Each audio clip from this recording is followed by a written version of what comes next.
We're live. Okay, this is the June 22nd, 2023 hearing for case file Z0151-23-C, application for Chateau de Lis, conditional use permit for event facility. My name is Joe Turner. I am the county's hearings officer.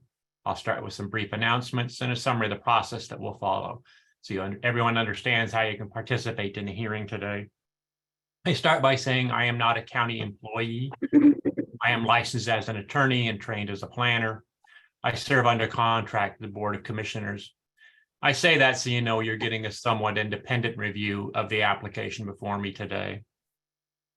My role as the hearings officer is to conduct the hearing and make decisions about certain land use matters in Clackamas County. In making those decisions, I'm required to apply the county's existing laws. I am not a policymaker. I don't have the authority to vary from or change the laws. If you think that the laws need to be changed, you can work with Planning Commission and Board of Commissioners to do that. But state law requires that this application be judged based on the laws in effect when the application was filed. As a hearings officer, I'm to provide an unbiased decision maker. I believe I am unbiased with regard to the application before me today. I have not had any pre-hearing contact with any of the parties regarding the substance of the application, and I don't have any interest in the subject property or any of the surrounding properties. But you have the right to challenge my impartiality, to argue that I'm biased in one way or another, and you can do that when it's your opportunity to testify. Procedure will follow. I'll start by asking staff to summarize their staff report, copies of which are available on the county's website. Then the applicant will have an opportunity to present their proposal and respond to the staff report. Then if anybody else wants to testify in support of the application, they may do so. And then anyone who wants to testify in opposition or with questions or concerns. That should cover everybody who wants to say something about this application. You fall into one of those categories. Once everyone has had an initial opportunity to testify, I will give staff and the applicant only an opportunity to respond to the testimony that was offered. If those responses include any new evidence, I will give everyone a chance to respond to the new evidence. Otherwise, I'll close the hearing and announce what I'm going to do. Generally, I will issue a written decision within about 2 weeks after the close of the public record. I will send my decision to the county. The county will send it to parties of record. So anybody who testifies orally or in writing before the close of the record will be sure and receive a copy of my decision when it's issued. Anyone with an interest in this application may offer relevant oral or written testimony, but testimony should be relevant to the applicable approval criteria, which are set out in the staff report. Also, it's important that all parties make their best case to me. My decisions are final for purposes of the county, but may be appealed to the Land Use Board of Appeals, or LUBA. However, LUBA generally will not allow new testimony and evidence on appeal. They'll decide any appeal based on the record before me. So if you feel it's important that myself or any future decision maker knows something about this application, you need to make sure it gets into the record before me. In order to preserve your right to appeal, you or someone expressly representing you must testify orally or in writing before the close of the record. And in order to raise an issue on appeal, someone must have raised that issue before me with enough specificity that people can understand what the issue is. If the applicant wants to object to any conditions of approval on constitutional grounds, they must raise those issues before me as well. If anyone feels they need more time to prepare, they can ask me to hold the record open or continue the hearing. If I hold the record open, you'll have an opportunity to submit additional written testimony and evidence before I make a decision. If I continue the hearing, we can come back and do this again at a later date. But whether or not the hearing is continued or the record is held open for any other purpose, state law requires that I hold the record open for an additional week for the applicant alone to submit a final written argument without any new evidence.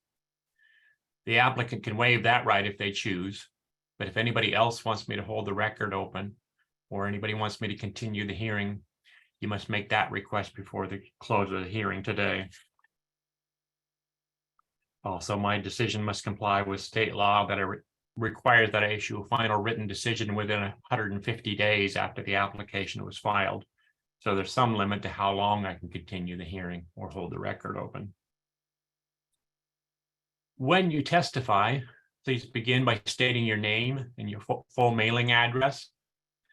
Please spell your last name so I get it right. And if you represent someone else, please say so.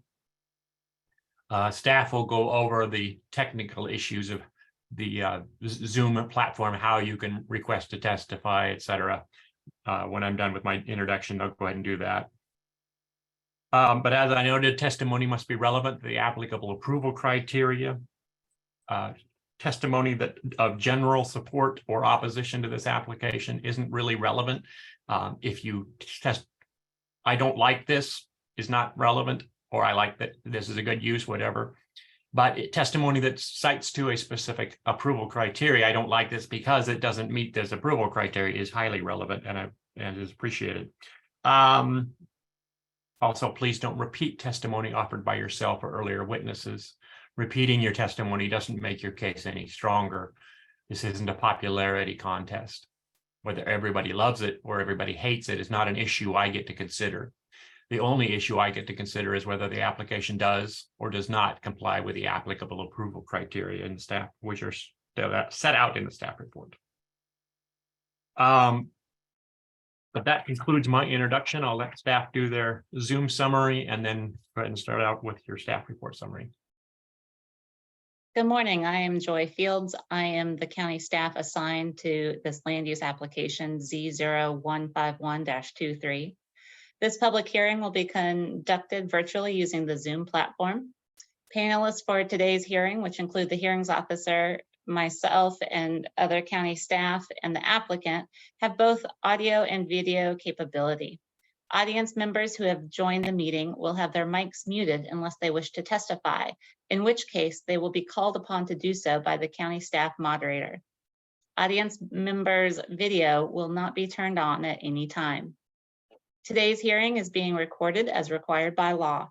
The county will make every effort to post the recording on the county website later today.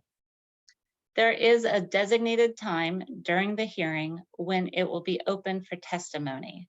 The hearings officer will make it clear when this is.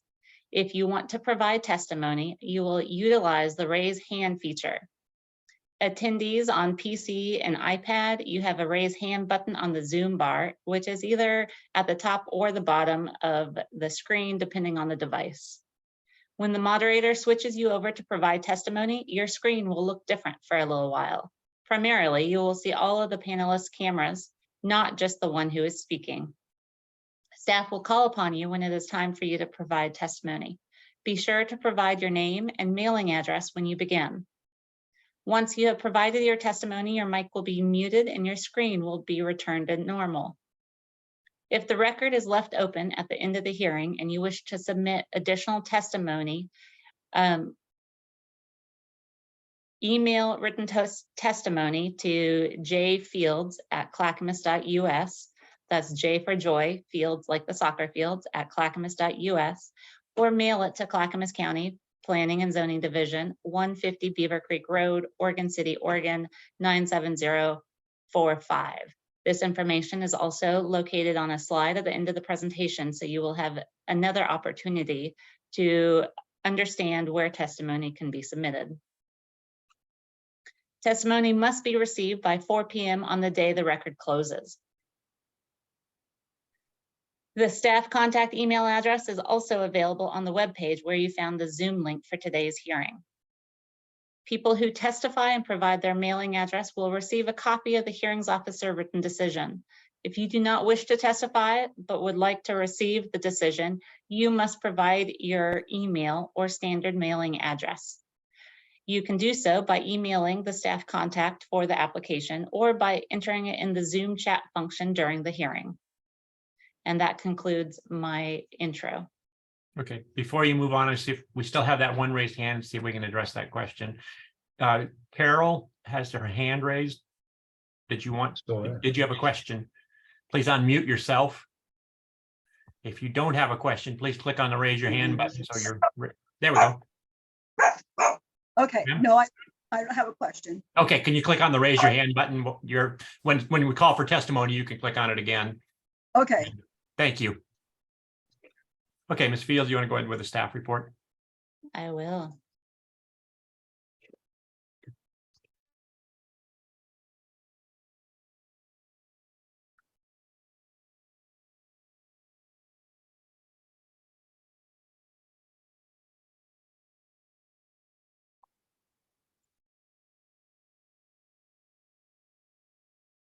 We are here today for Z0151-23 for the public hearing on June 22nd, 2023 at 9:30 a.m. As described by the applicant in the application, the applicant requests approval of a conditional use to operate a home occupation to host weddings and other events.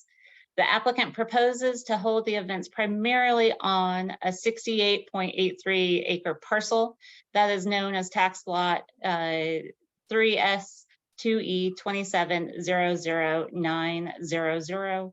That is important because that tax lot is combined with adjacent properties, tax lot 990, 901, and 902 as a single lot of record based on previous staff research. And the applicant also notes that additional parcels to the east and the west will be used for ingress and egress. And so that's why it's primarily on this larger parcel, but it does involve a total of about 120 acres. All of the properties are generally located at 15201 South Kirk Road, which is referred to as the site in the rest of the presentation. The applicant proposes to conduct a maximum of 60 events per year, with 55 of those events having a maximum of 75 guests and up to 5 events with a maximum of 210 guests per event. The property or the site is south of Oregon City between Beaver Creek and Highway 213. As I mentioned, it's over 120 acres in total ownership, and it is currently used as farm use, and there is a residence on site. The fact that it is a farm use and a residence on site is important when we look at accessory structures, because they have to be customarily appropriate for either the primary use as farm use or an accessory use to the residence that's on site. This area south of Oregon City and west of Beaver Creek is mixed use. Farm activities, small woodlots, and rural residential home sites are scattered throughout, as well as the funeral home or the cemetery that creates additional traffic. The zoning designation is EFU, and as many of the participants know, this is a resubmission of the proposal submitted through Z0424-21, which was a home occupation to host events. The material submitted for Z0151-23 included additional information that was not provided in the previous land use application, as well as called attention to a mistake that was made during the last application related to the occupancy of a building used for a home occupation. Therefore, we are reconsidering this application under a new file number Z0151-23 with the additional information that the applicant provided.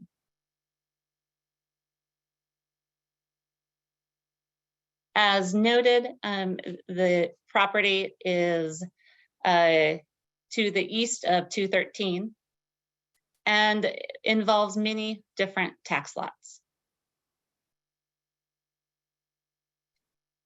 As seen in the aerial image, the blue is the larger parcel that is about 68.83 acres. The yellow parcels are the adjacent properties. in the staff report, the stream that is located to the east is over here on these parcels that are not involved in the home occupation to host events. And so you will have that noted in the staff report. The applicant provided a site plan that shows ingress coming off of Kirk Road and circling around and exiting through a different entrance.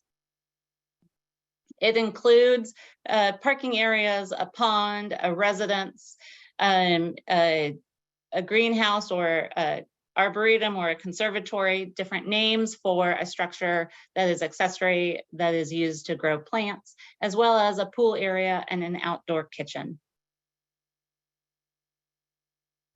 The site plan identifies where those structures are located in relation to each other and how guests will circulate through. The tax map shows the tax parcels. As noted in the application, 804 and 803 are used for the ingress to the site, and 900, tax lot 900 is the primary site of the home occupation to host events. We are here to consider section 1203, which applies to conditional uses. The underlying zoning district is exclusive farm use. The section of the zoning code that applies to hosting events is section 806. Section 1005 applies to sustainable site and building design, and outdoor lighting is addressed in that section. Section 1006 is related to water, sanitary sewer, and surface water. The property is served by a well and a septic or on-site wastewater system. And the stormwater entity is the Clackamas County Transportation and Engineering Division. The roads are Kirk Road, and there were no signs included in the application, but indication that temporary signs would be used to direct participants to events. Section 1015 addresses parking and loading, and section 1021 addresses trash and recycling. In subsection 1203A, the use that is proposed has to be listed as a conditional use in the zoning district. And the EFU zoning district does identify home occupations to host events as a conditional use in table 401-1. 120303B says that characteristics of the site are suitable for the proposed use, considering the size, shape, location, topography, existence of improvements, and natural features. As noted, the property is over 120 acres in size. It is currently being used for residence and farm use. Based on the topography, there's no concern with the topography being an issue for hosting events.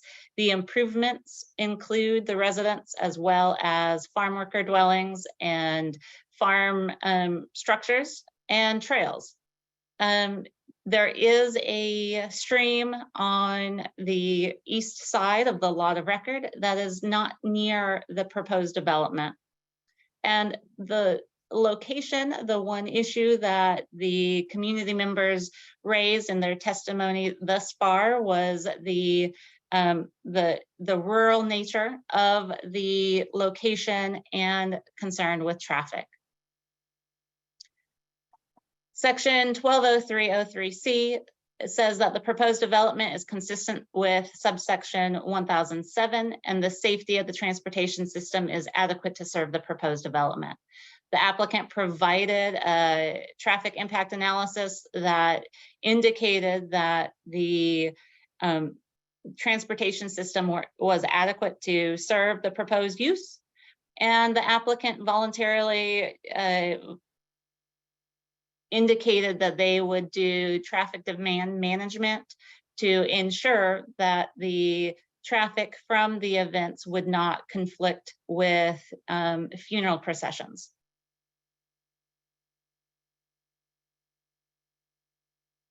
Section 120303D says the proposed use will not alter the character of the surrounding area in a manner that substantially limits, impairs, or precludes the use of the surrounding properties for the primary use of the zoning district.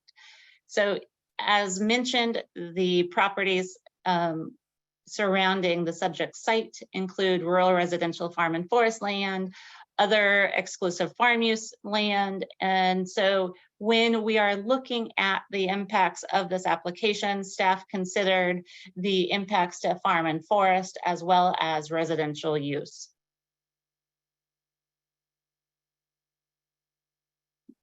The conditional use criteria make sure that the comprehensive plan, goals, and policies are supported, and the applicant indicated that the application supported the comprehensive plan agricultural goals. It is noted here that the conditional use criteria also requires that the application meet section 800 and section 1000. So within those, there are the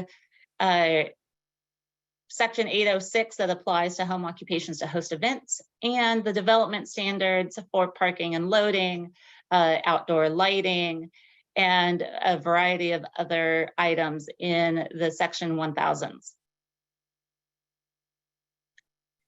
Reviewing all of the applicable criteria in the zoning development ordinance and the information provided by the applicant that included information on noise, lighting, water usage, traffic, staff found that the application could be approved with conditions.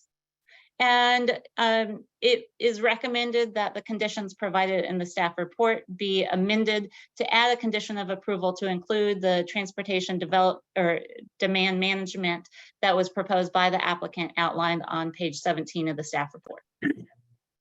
I would like to note that the CPO did provide comments, and they were not in support or against the application, because what was heard during the CPO meeting was both for and against the application. And the testimony provided to staff included items related to traffic, noise, lighting, and agricultural use. And so they are items that pertain to the criteria of the zoning development ordinance and were addressed in the staff report. With that, I would like to take any questions or provide information to people who would like to submit testimony by mail. I don't have any questions, Ms.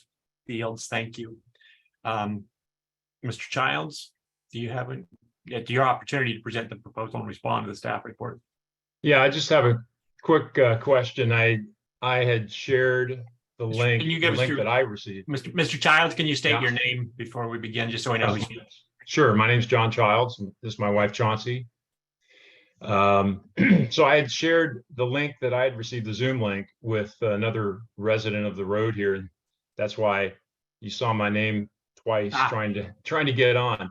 So where can people find the proper link to Ms. Fields? Can you address that for us? The Zoom meeting. On our homepage, the Planning and Zoning Division website, there is a hearing bar on the right-hand side, and people can go to the hearing for Z0151-23, and there is a link to attend via Zoom using that link on that website. Darcy, do you have another way of saying how to get to that?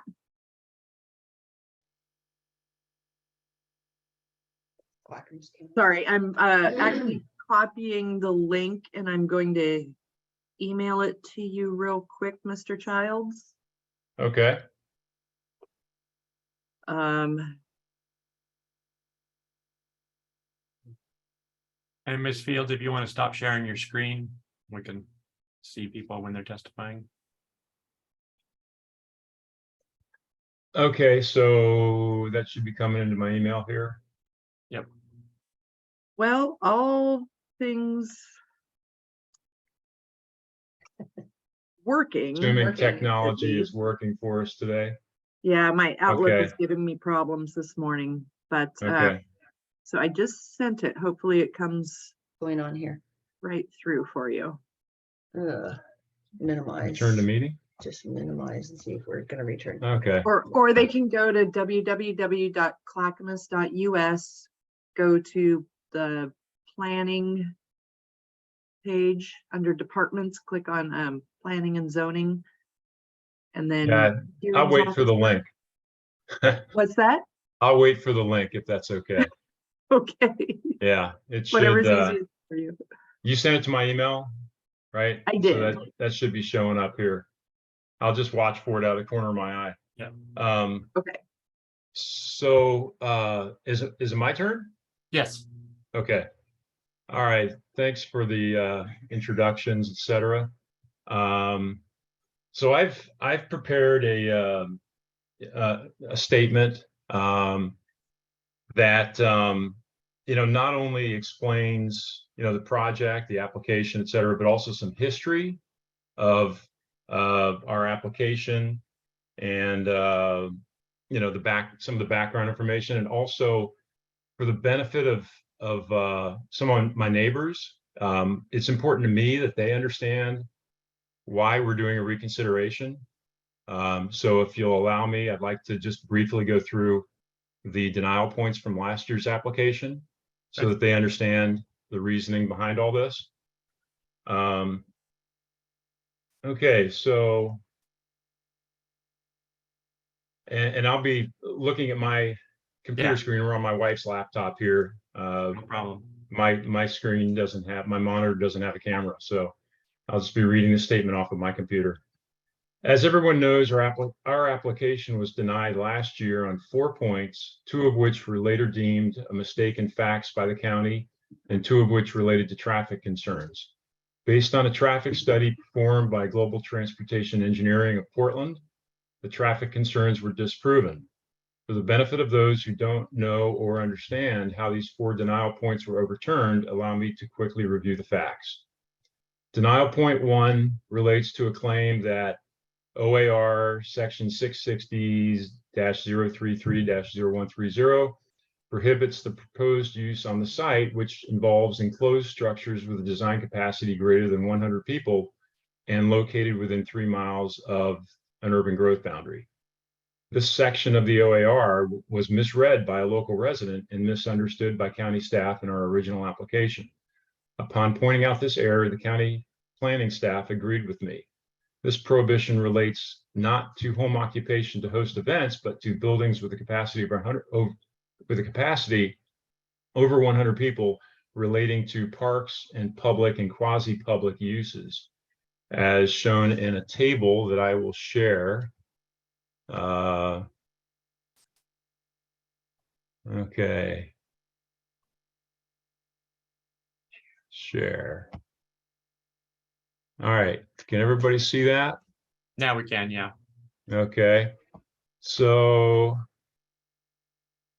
in this table, there are different uses listed: farm, forest, natural resource, residential, and then commercial. And I've highlighted, just for ease of reading, home occupations as provided in ORS 215. So that commercial use is subject to sections 5 and 14 of the accompanying section. This is section 120. So if you look at 130, and I'm trying to think how I can. This is for our neighbors' benefit. Yeah, I this is know for you- neighbors' you know benefit. that I know the county understand. all understands all this. So confusion. Let's see, I guess I have to share screen. Okay. I'm not sure how to, maybe somebody can help me figure out how to share a different PDF. If you go to that, whatever's on your screen is going to appear on your screen, on our screen. So if you just go Oh. to the PDF, it should appear. Okay. But I Oh, have- okay, I there we agree. are. Okay, here we are. So that's the one I'm on. Let me go to the other one. Okay, so here's section 130. There we go. And this basically has those numbers that were in that table. Mhm. Okay. And the sections that relate to home occupations are 5 and 14. So we see 1 and 2 here. 2 is the one that relates to, I'm sorry, everybody's image is blocking part of the document here for me. So let me move that. Design buildings with a design capacity greater than 100 people, etc. So that section number 2 is not listed next to home occupations. It's only sections 5 and 14. You go farther down and we'll look at section 5. Section 5. This basically is a repeat of what's already considered and listed in zoning development ordinance section 401, which relates to exclusive farm use zoning. Okay, that the use will not force a significant change in accepted farm and forest practices and will not significantly increase the cost of farm and forest practices on surrounding lands. Okay, and then section 14.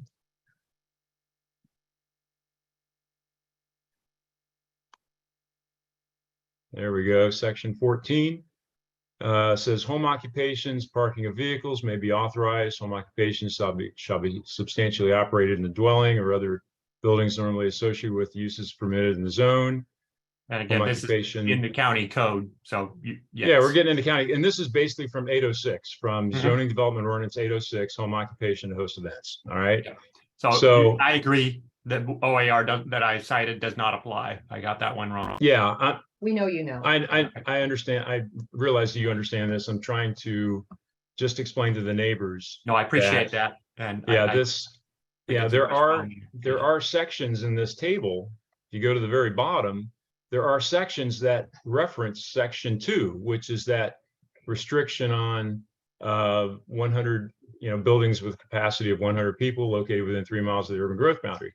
But they're all parks, public and quasi-public uses. Okay, so just wanted, it's a little confusing. Okay. Getting through these sections here, but that's the reasoning. All right, I'm gonna stop share. And there we how do I stop share? Stop share, there we go. Okay. All right. So denial point 3 said that that was denial point 1. Denial point 3 said that I failed to demonstrate that the event noise levels will not exceed the ambient noise levels per zoning development ordinance 806, section 806. Okay. Hearings officer stated that I had proved that event noise levels would not exceed 60 decibels, but said that I did not identify an ambient noise level so that he could compare the two and take the greater of. The rule states that the average event noise levels when measured off the subject property shall not exceed the greater of 60 decibels or whatever the ambient noise level is. County agreed with me on this year's application that since I proved that events would not exceed 60 decibels, that the ambient noise levels were irrelevant. If the ambient noise levels were less than 60, then events could go up to 60 decibels in loudness. If the ambient noise level was more than 60, then events could be louder than 60 up to whatever that actual number is. By the way, I did measure the ambient noise levels on 2 different occasions this year, and they averaged 59.8 decibels. So the rule says that we can use the greater of or 60. Okay, they're close, but 60 is the number that we're using. So that means that as long as events stay at or below 60 decibels, they will not be any louder than the regular ambient noise level that already exists along our street. Okay, so denial points 2 and 4 related to traffic issues that the proposed use would generate traffic and congestion, altering the character of the surrounding area in a manner that substantially limits, impairs, or precludes the use of surrounding properties for the primary uses allowed in the zone, which is mostly rural and farming. And that it significantly increases the cost of accepted farm and forest practices on surrounding lands devoted to farm or forest uses. And all that solely related to traffic. Okay, that was the denial that traffic impacts would cause those extra costs and substantially change the nature of the or character of the surrounding area. Since ODOT did not respond to the county request for comment on last year's application until after the denial of my application, the county planner assigned to my application suggested that I follow up with ODOT and get their comments, and also hire a traffic engineer to study event traffic impact on Kirk Road, which I did. ODOT came back and said that after reviewing my application, they did not see a need for a permit with ODOT. The traffic engineer did a study and basically concluded that event traffic impacts would be minimal. Based on this new information, the county agreed to reconsider my original application. Please note that I did not dream up the idea of hiring a traffic engineer. The county suggested that I might want to do that. So that's why my application is being reconsidered. Okay, I would like to speak briefly about the history leading up to our application for an event venue. My wife Chauncey and I bought the property in 2009 and started construction on our home in 2010. At that time, 4 of our 6 children were living with us, and another daughter was living in the house up front at 15211 Kirk Road. Chauncey's folks were getting older, and so we planned to build a separate section of the house for them to live in. With 133 acres, 3-acre lake, and a dairy farm, we wanted to build a house that the kids would enjoy returning to year after year, including with their families. We had fun designing 5 themed bedrooms for that purpose. Our contractor had told us that construction would last about 24 months. Unfortunately, in 2014, we discovered that our general contractor had defrauded us to the tune of hundreds of thousands of dollars. And we also found numerous construction defects, all of which delayed construction by another 4 years while the lawsuit wound its way through the legal system. In the meantime, Chauncey's folks had both passed away, and all 4 children had moved out on their own. Add to that a severe construction worker shortage. So in 2019, we found ourselves in a difficult situation, realizing that we could not, with any accuracy, predict how long construction would take to finish. We realized it's not much fun living next door to a house under construction, but believe me, nobody wants the work done more than we do. It's just very hard to find enough workers to get things done quickly. And of course, the bills kept coming in, including supporting the raw milk dairy that we were passionate about. And we started to realize just how much it costs to maintain a small farm and a house of this size. So at that point, we started to think about ways to generate supplemental income. And over the course of several months, we settled on the idea of an event venue. The truth is, I don't know if you remember this, but Dorinda was the one who suggested it. We didn't even know such a thing existed. We have until a about friend that 4 years ago. She's a caterer, and she said, "Oh, I did this great wedding." And I mean, just want to reiterate to our neighbors, this, we didn't even know such a thing existed till about 4 years ago. So right. John was dead set against it. It was my idea. So at that point, we started thinking about ways, so we settled on an event venue. This way we could allow others to enjoy the beautiful scenery that we enjoy here in the Beaver Creek area and the old world style home that we're building, and provide a place to celebrate special and happy events in people's lives. This brief history debunks the unfounded claims some have made that we have been scheming since the beginning to build an event venue and kept the neighbors in the dark. Look, if I wanted to locate a successful event venue, does anyone seriously think that having it tucked away on Kirk Road, 7.5 miles off the interstate and visible to only a couple of dozen people would be an ideal location? I'm actually seriously not impressed with the mind reading capabilities of some that claim to know my intentions. Seeing as the main reason our application got denied last year related to traffic and congestion, I'd like to review the traffic engineer's report for the benefit of everyone attending today, mainly my neighbors. Per the county planner recommendation last year, we contracted last summer with a local reputable traffic engineering firm, Global Transportation Engineering, to study, excuse me, to study the effect event traffic would have on Kirk Road traffic, and in particular, the backups or queuing at Highway 213. Since school was already out for the summer, they insisted that they wait until September, when school's back in session, to do their study, so that they could study the heaviest traffic periods, including the AM and PM rush hour. They said that this is normally required by local jurisdiction instead of picking and choosing the study periods. So the traffic engineers modeled 6 scenarios: typical event with typical funeral, which I think was typical event would have been 60 attendees and 36 cars. Typical funeral based on their modeling. I can't remember. I'll pull up the report here in a minute. It's in the record, so we don't need to get into Okay. specifics here. Okay. I think we need to focus on the worst case scenario. Okay. So where the issue is. right. There were 6 scenarios. We focused on what I'd like to talk about are two of the scenarios that everyone's concerned about. Maximum event without a funeral, to show how the queuing at Highway 213 will be affected by a large wedding event all by itself, and a maximum event with a maximum funeral, to show how queuing at 213 will be affected by a large wedding event exiting at the same time as a large funeral. And let's see, traffic studies available if anyone wants to review the other 4 scenarios. Traffic engineer used actual traffic counts from September 8, 2022, AM and PM rush hours, and also modeling software and information on weddings and cemeteries provided by the Institute of Transportation Engineers Trip Generation Manual, 11th edition. The results of the study are summarized in table 3 on page 6. So let me pull that up. Oh, I got to share it first, I guess. How do I get back to Zoom here, Chance?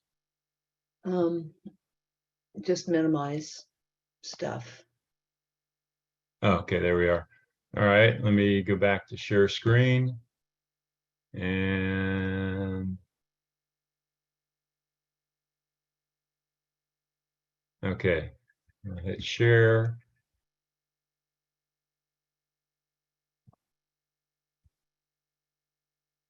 Okay, can everybody see that? Yep. Okay, that's the traffic engineer's report. And I've made highlights here and some notes on the side to help explain to the layman, you know, what all this means. So if you go down to page 6, I've got to move these. Okay, let's see. Typical event, 60 attendees. Maximum event is 210 people, 126 vehicles. Okay, so table 3 is right here. Okay, so this table lists those 6 different scenarios, 2 of which we're, concerned about here. Maximum event without funeral and a maximum event with maximum funeral. Okay, so maximum event without a funeral, their prediction is that in the westbound is what we're looking at. Westbound is Kirk Road traffic heading west, trying to get on the 213. Southbound would be 213 traffic, either going through or turning left onto Kirk Road.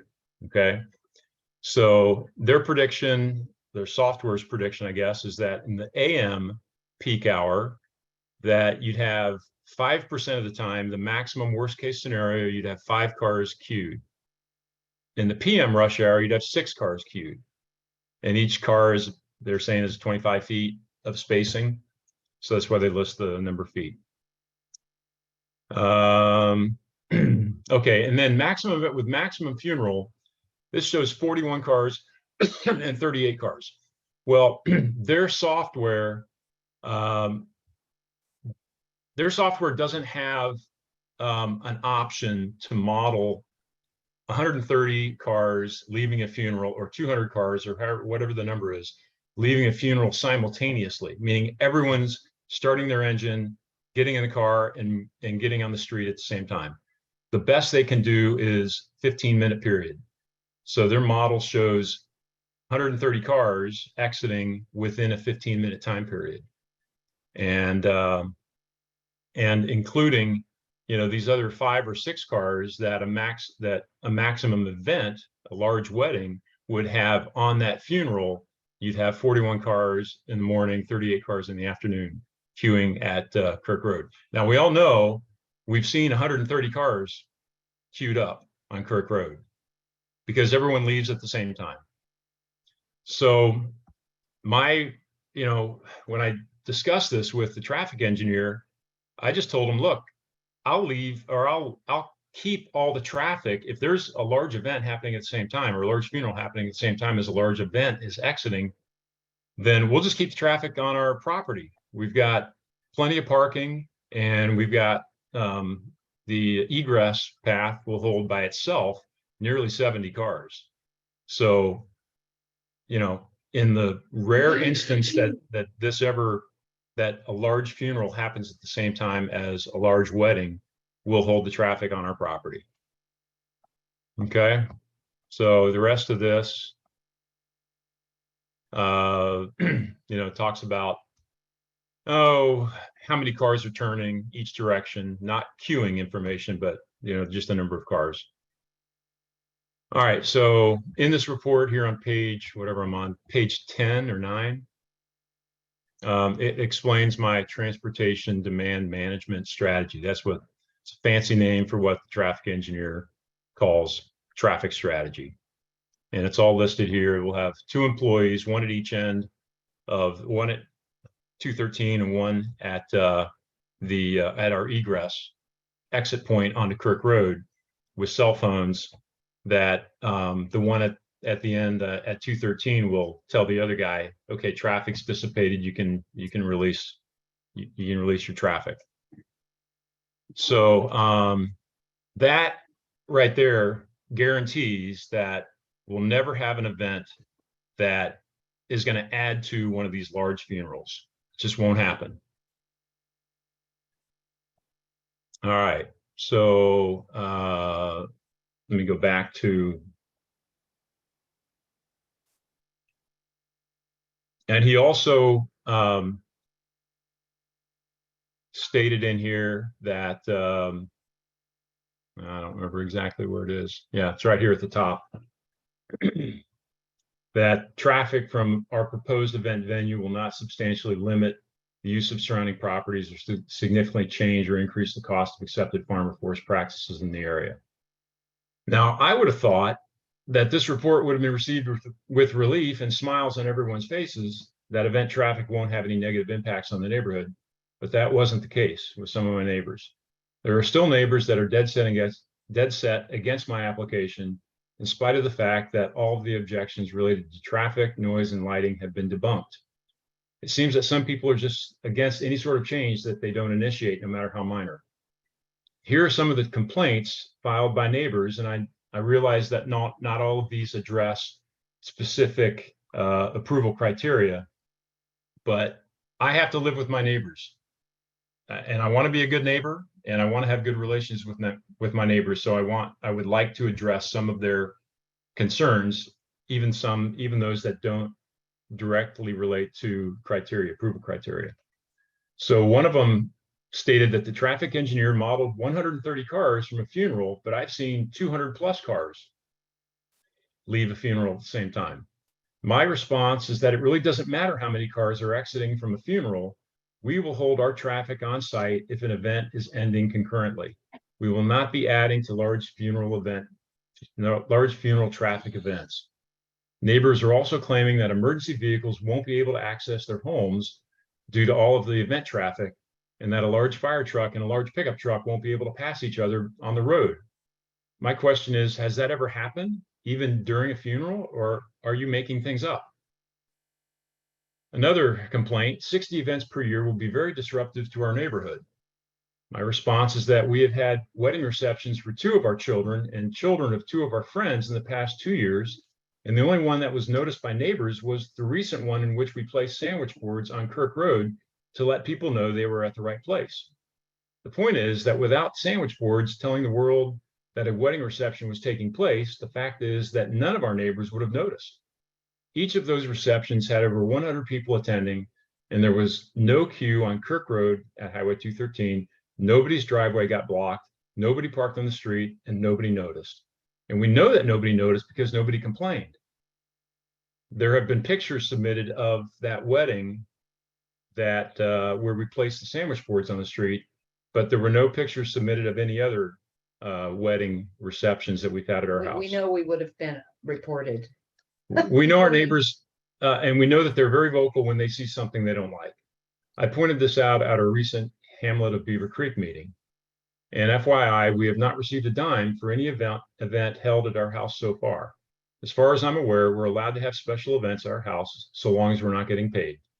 It's not a home occupation. We're not making money off this. And all, Mr. Giles, do you want to stop sharing your screen? Sorry. oh, sure. Thank you. Go ahead. Okay. And all the neighbors that hate the fact that we hold such events at our house, did you complain when your other neighbors held similar events at their houses? Weddings, receptions, etc. I understand. I ask you to move on to a different issue. I get where you're going. Okay. We don't need to beat it. All right. On the date, here's another complaint. On the date the traffic data was collected, there was a funeral on Kirk Road with roughly 100 vehicles. And that was a Thursday, by the way, not a weekend. This data, this is the complaint. This data was not included in the study. The times considered were AM and PM commuter type traffic and not when the road was at a standstill for 3/4 of a mile. I believe this data was purposely left out to suit the applicant's desires.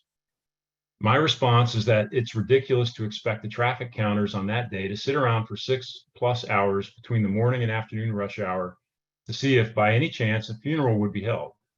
How could they know that there was a funeral scheduled that day? We as neighbors don't know that. Nobody knows that except for the cemetery folks, and they don't share that information with anyone.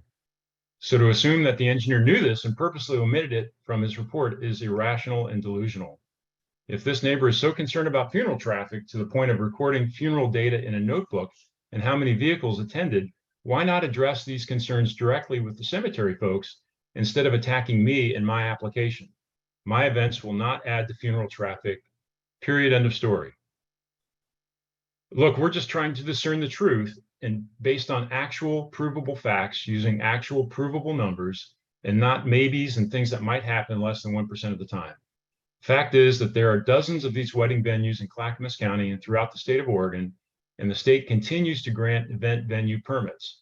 Don't you think that if they were causing huge problems, the state would have stopped granting permits long ago? Traffic congestion, changing the nature of the neighborhoods, strangers lurking along the road, etc.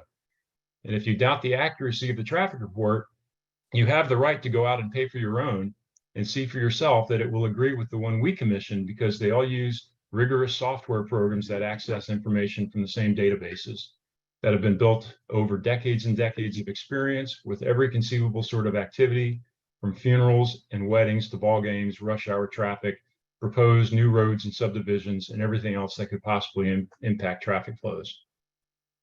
Let's talk about other developments that have occurred along our road, including a new home being constructed right across the street. Has anyone complained about the traffic that one additional house will bring? No, I didn't think so.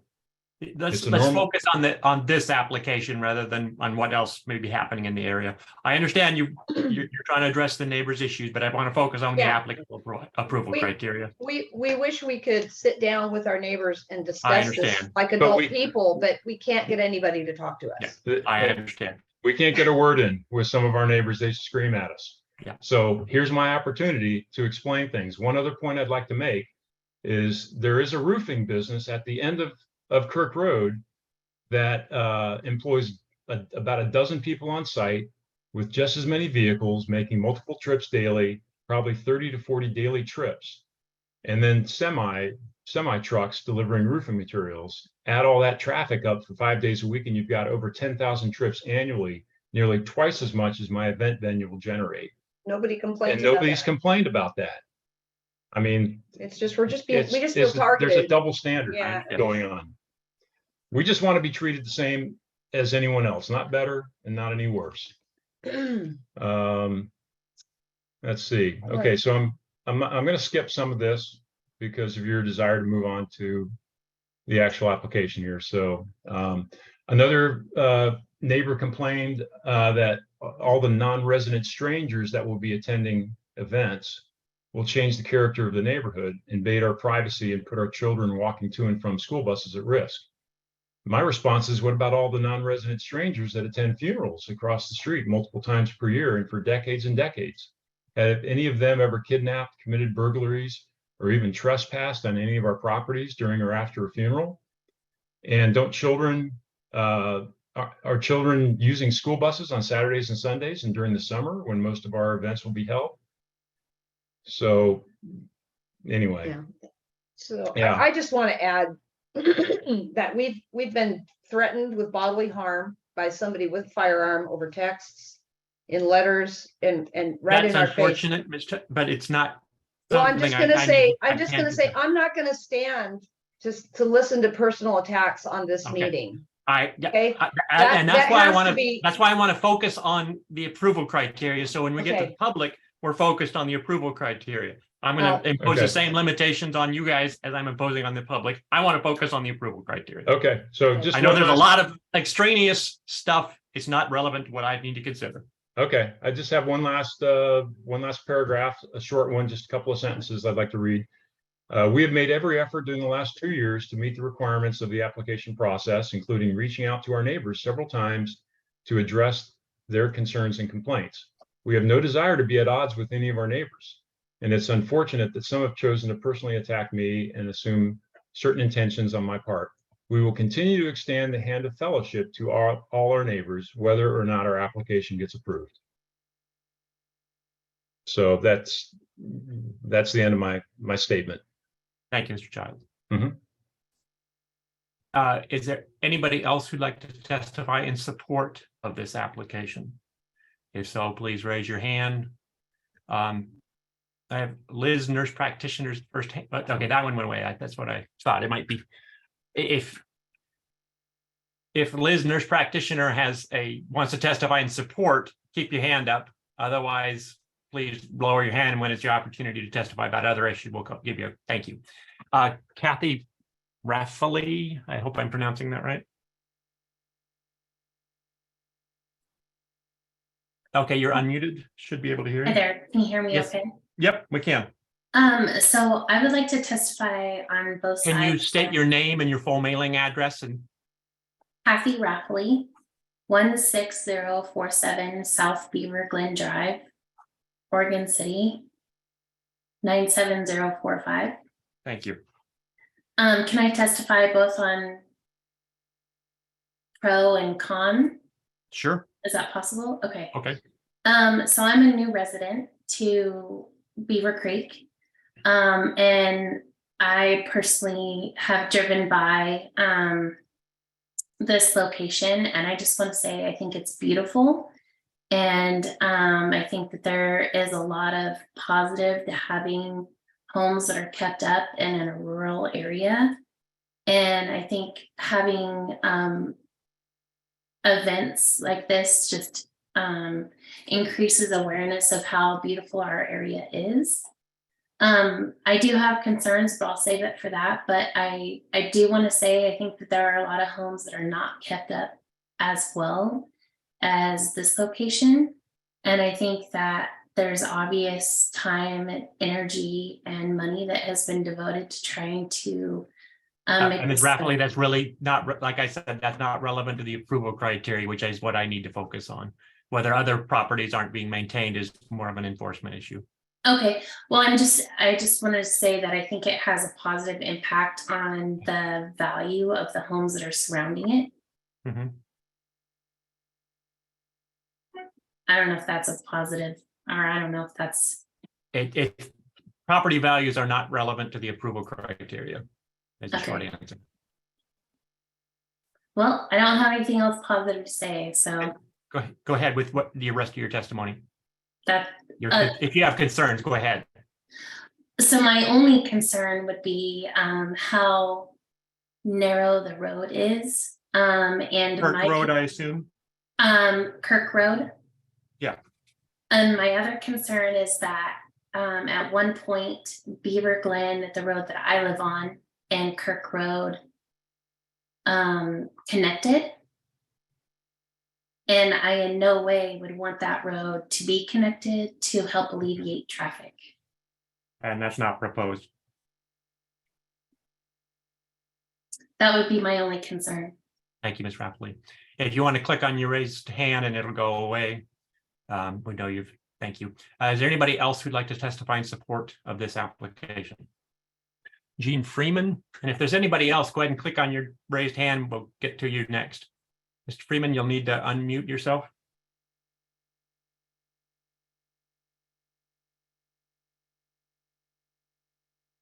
You're still muted, Mr. Freeman. There should be an unmute button on your screen if you move your mouse. On my screen, if I move my mouse, it appears. There we go. Mr. Freeman? We should be able to hear him, but I'm not yet.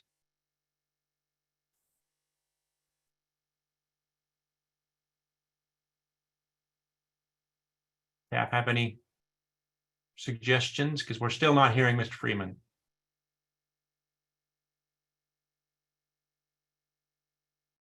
He Okay. was saying he only had audio before. Here now. Okay. There we go. Now there we can we hear go. you. Yes, something happened. So yes. Go ahead, Okay. Mr. Freeman. Can I get your name and address?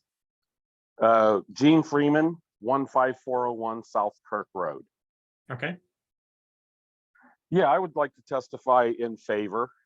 I operate the farm with the Childs here, and I've been here for 6 years. We provide grass-fed, organic, raw milk and meat products to several hundred families. Our products are delivered from Silverton to Portland and picked up on the farm also. We have,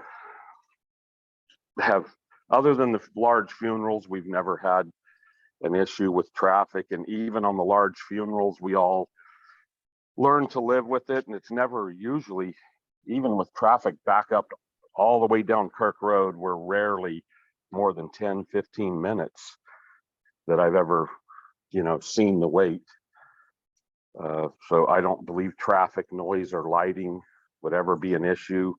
I think everybody on the road gets along pretty well. There just seems to be a lot of animosity for some reason that seems to stem from something other than this event, I would imagine. The reasons for the objections aren't really relevant. It's the issue is whether it complies with the approval criteria. Okay. Well, I think it clearly meets the approval criteria because the reason for it is agritourism, which has literally saved thousands of farms nationwide, and it will definitely have a huge impact on our farm, as without it, the farm becomes more about generating profit than about providing high quality food. And unfortunately, Portland rural real estate is just priced way out of our range for doing this kind of work. We could never afford to pay a fair price for this property to do what we do without agritourism. And I think that what we're doing is special and worth seeing, and we would like to show it off. I think it would be a great addition to the community and to the neighborhood, and I think the neighbors would grow to enjoy it also. That's Thank you, Mr. pretty Freeman. much my testimony. Thank you, sir. Is there anybody else who'd like to testify in support of this application? And Mr. Freeman, if you'll click on the raise your hand button, that will go. Thank you. Not seeing anybody else in support. So who'd like to go first in opposition or with questions or concerns? Go ahead and raise your hand at this point.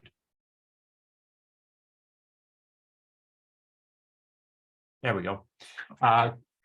Catherine Mayo Sorensen. Yes, hello. I'm Catherine Mayo Sorensen. Ms. Mayo Sorensen, can you mute one of your devices because we're getting a feedback echo. I'll change rooms. Catherine Mayo Sorensen, Thank you, that helped. 15181 South Kirk Road. I have a few concerns. One is that Mr. Childs himself just stated that the traffic study didn't have the correct software. So therefore, I think that survey is somewhat in question. No, nobody expected a guy to stand out there and count cars all day, but there was never a guy out there counting cars. There was a camera tracking traffic, and that had to have picked up the data of a funeral. And it's also not so much an issue. I mean, a funeral and an event happening on the same day is a worst case scenario, but you can't guarantee it won't happen. And it's the frequency of added events that our road is not going to be capable of handling. That is one of the criteria, is the frequency of events. 60 more high traffic events when we already have to deal with an unknown number of funeral services that block the road. The traffic study says cars will queue for 4 to 5 cars deep. It's just not true. People all leave weddings at the same time within a 15-minute period, just like the traffic study guy said. When the DJ plays his last song, everybody leaves. That's going to throw cars on the road. It might be at 10 o'clock at night, and so there's not going to be as much problem getting onto 213. But that also brings into question the noise levels. 60 decibels is a normal conversation. John said we haven't been complaining. We've bitten our lips, we've bitten our tongues, we've chewed our fingers because we don't want to complain all the time. But I was aware of all of the evening events because the traffic goes right by my house on 2 sides. Goes by the front of the house on Kirk Road, and then the driveway, which is about 15 to 20 feet from my fence line. I see it all. These events that he's had already after being denied did not use the egress and ingress roads as he has stated. They've all gone in and out on the same driveway. So all the traffic has gone by twice. That will hopefully change in the future. I mean, that's the plan, but that has not been the case so far. As far as not affecting the character of the neighborhood, it does, it has, and it will continue to do so. The traffic alone makes it so we cannot, take our horses out on the roads. I used to be able to ride on the road. I don't do that anymore. That's without Hill Wedding Venue. That's just with construction. Let me see what else I have made notes here. We are also have concern about monitoring the amount of guests at these things. That's not our job. We don't want to keep tabs on our neighbors. We really don't. We don't have any personal vendetta against the Childs at all. They built their house. They can do with it what they want as long as it doesn't affect other people. But this clearly affects a lot of people. And it's the gambling of not having 2 events occur at the same time. It's not a gamble we should have to take. We shouldn't have to be hyperactive when we walk on our road because there's increased traffic, which has been the case over the last 12 to 14 years with construction.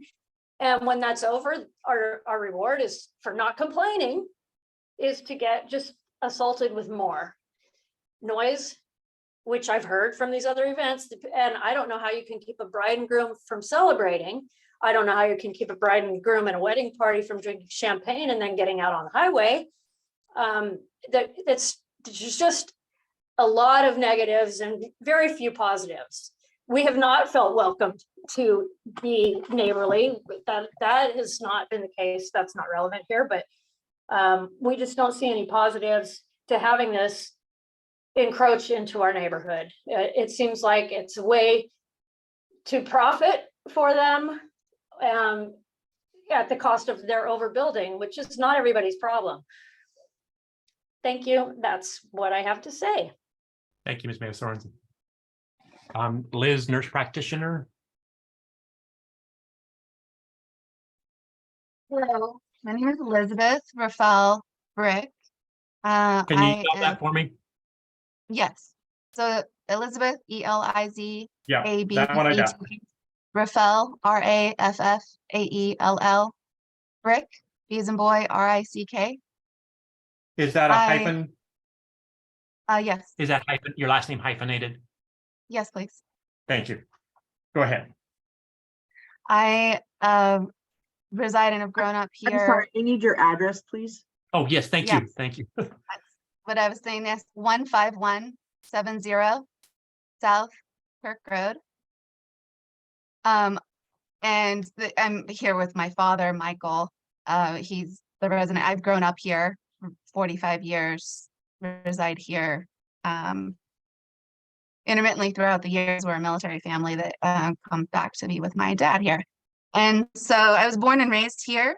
I'm giving it the first points for the denial. Number one, as Mr. Childs pointed out, is the traffic analysis.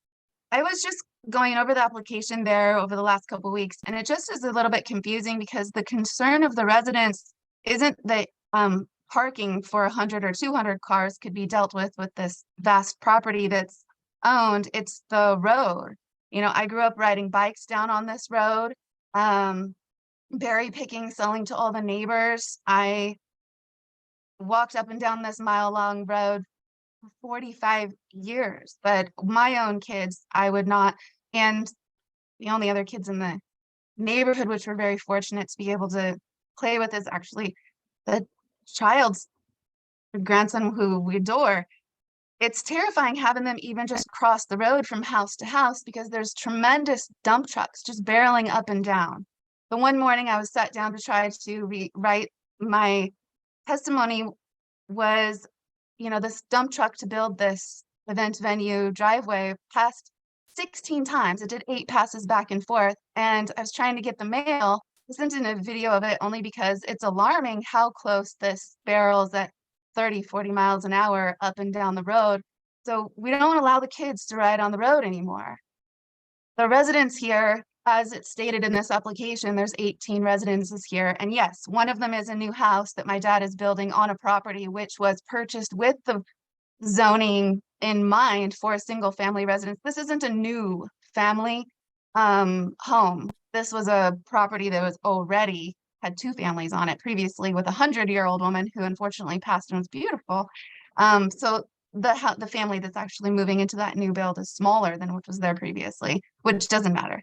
However, for that issue is just, you know, my sister sitting here with me, and she said when the kids were riding down the road, she wanted to follow them in the car because it's just scary how many people, large trucks, construction vehicles are up and down the road with kind of no regard. The road itself, sorry, I'm plugging that phone. The road itself has blind little hills. It's a wavy country road, which is what drew these residents here. These people have invested their whole lives with their retirement funds and everything buying in an agriculturally zoned area for the privacy, for the view of Mount Hood, for the trees, for this, you know, hilly little road. And the way that their retirement and life and their dreams are changing with the amount of industrial commercialized vehicle is sad. And this is a legacy property we have here for our family too. I would love I to understand, have, ma'am, but the issue is the construction traffic isn't really relevant. I mean, they're building what they're building, whether or not this application is approved or denied. So yes, and it's so unfortunate, but it's something that I can't consider. It does, I understand you're showing it as an example of what event traffic is going to be.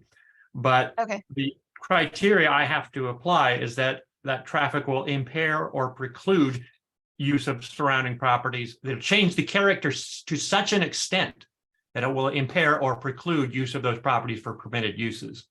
Not that it's going to change the character, it's going to be different, but it impairs or precludes. So in that traffic study, it does not mention any of the numerous vendors that would support any of those events, which I would assume would only double the amount of traffic and strangers, vagrant population coming in and out to support that type of events.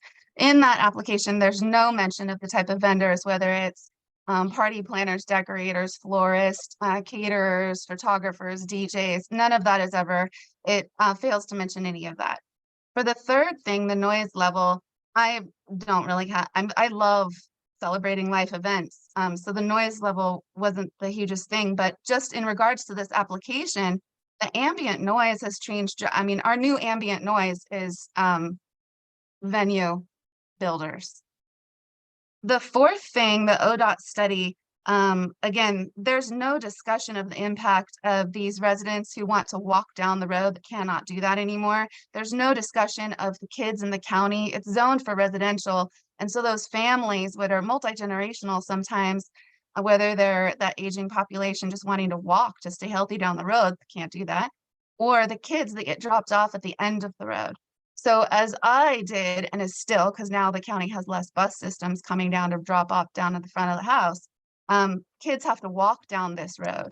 So kids get dropped off at the end of this road, and they're passed by the amount of traffic supporting this event venue. Okay. I feel obviously it would be hard for any of us laymen to support this type of castle building, but it's pretty obvious that there's no amount of small farming that would support the construction of a castle. So that could probably be debunked there. That hardship, I do feel like it's sad not being able to follow through on like a dream of building a castle, but I definitely understand why the finances would come slim when it's being supported by cattle dairy farm. And the issue that was built up, or that was brought up in the I don't know what it's called, the code, 1203.03, safety and transportation. It's just that it conflicts with the daily life. The road conditions are, of course, maybe the county hasn't noticed an impact in the amount of it would cost to maintain the road because the road hasn't been repaved, but just at the entrance of the road with all of these construction or venue goers and these large vehicles, I mean, the road's just getting chewed up for the people who want to use it for their residences, the schools, the the long-time residents. The amount of strangers on the road is terrible. I wouldn't want my kids being passed by all these people all the time.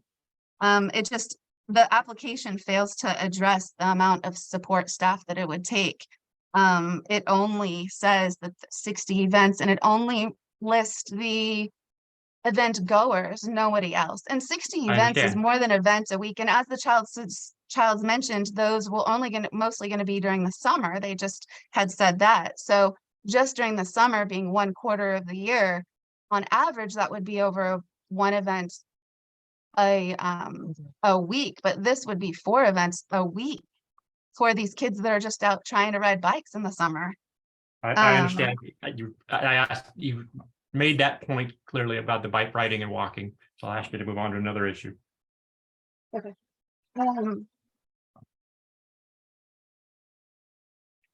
Let's see. In the application, it notes David's Bridal, which I don't think David's Bridal did any assessments of our street, and it might not be the funerals and the weddings will be held on the same day. I mean, David's Bridal, I doubt, or even these attorneys that wrote this application, I don't think they reached out to the Church of Scientology here, who has had their cemetery here for hundreds of years, but every single resident that has lived on this, I mean, I'm one of the youngest people around here because I was born here for 45 years. These funerals are not held at specific times. This church is they've had their Christian Science Church. I'm sorry. I don't know if they've been reached out directly to that, but everyone who's bought the house here knew the the cemetery was down there. And that was a known existence when it was purchased here. But they bought these homes to invest in because it is zoned as EFU and agricultural, and the cemetery there and a dead end, and it's family friendly. But it's not family friendly with the onslaught of traffic that is here now and for the last 14 years. But it should not be at the expense of the families that a castle could profit I understand, but like I said, I have to apply the code. If it meets those standards, I have to approve it. If it doesn't meet those standards, I have to deny it. So the issue is whether it meets those standards. Right. Well, I mean, the standards as discussed where it was denied previously, I think I already mentioned, and then in the application, it also said for Clackamas County agricultural, there was one point that said that they're trying to, like support Clackamas County agricultural education with the community, but I don't think it's Clackamas County community members that are being invited to this property to enjoy the agricultural pathways that are being built. This is a specific population within, that can afford this type of wedding here, but also the website that's published is not Clackamas County venue. This as the website is already published to hold these events. It states specifically that it's a castle as if you're transported to Europe. This is not something that's advertising and welcoming Clackamas County agricultural people. This is that as it says, you're transported to another area.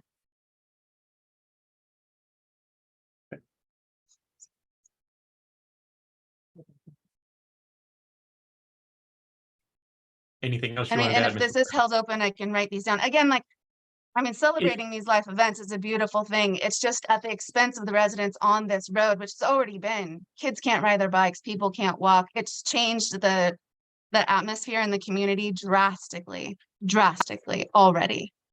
Thank you, ma'am. And if you want me to hold do you want me to hold the record open? Because somebody has to request that if I'm going to do that. Sure, yes, please. Okay. Thanks, ma'am. L. Kimmel. And again, please start with your name and address.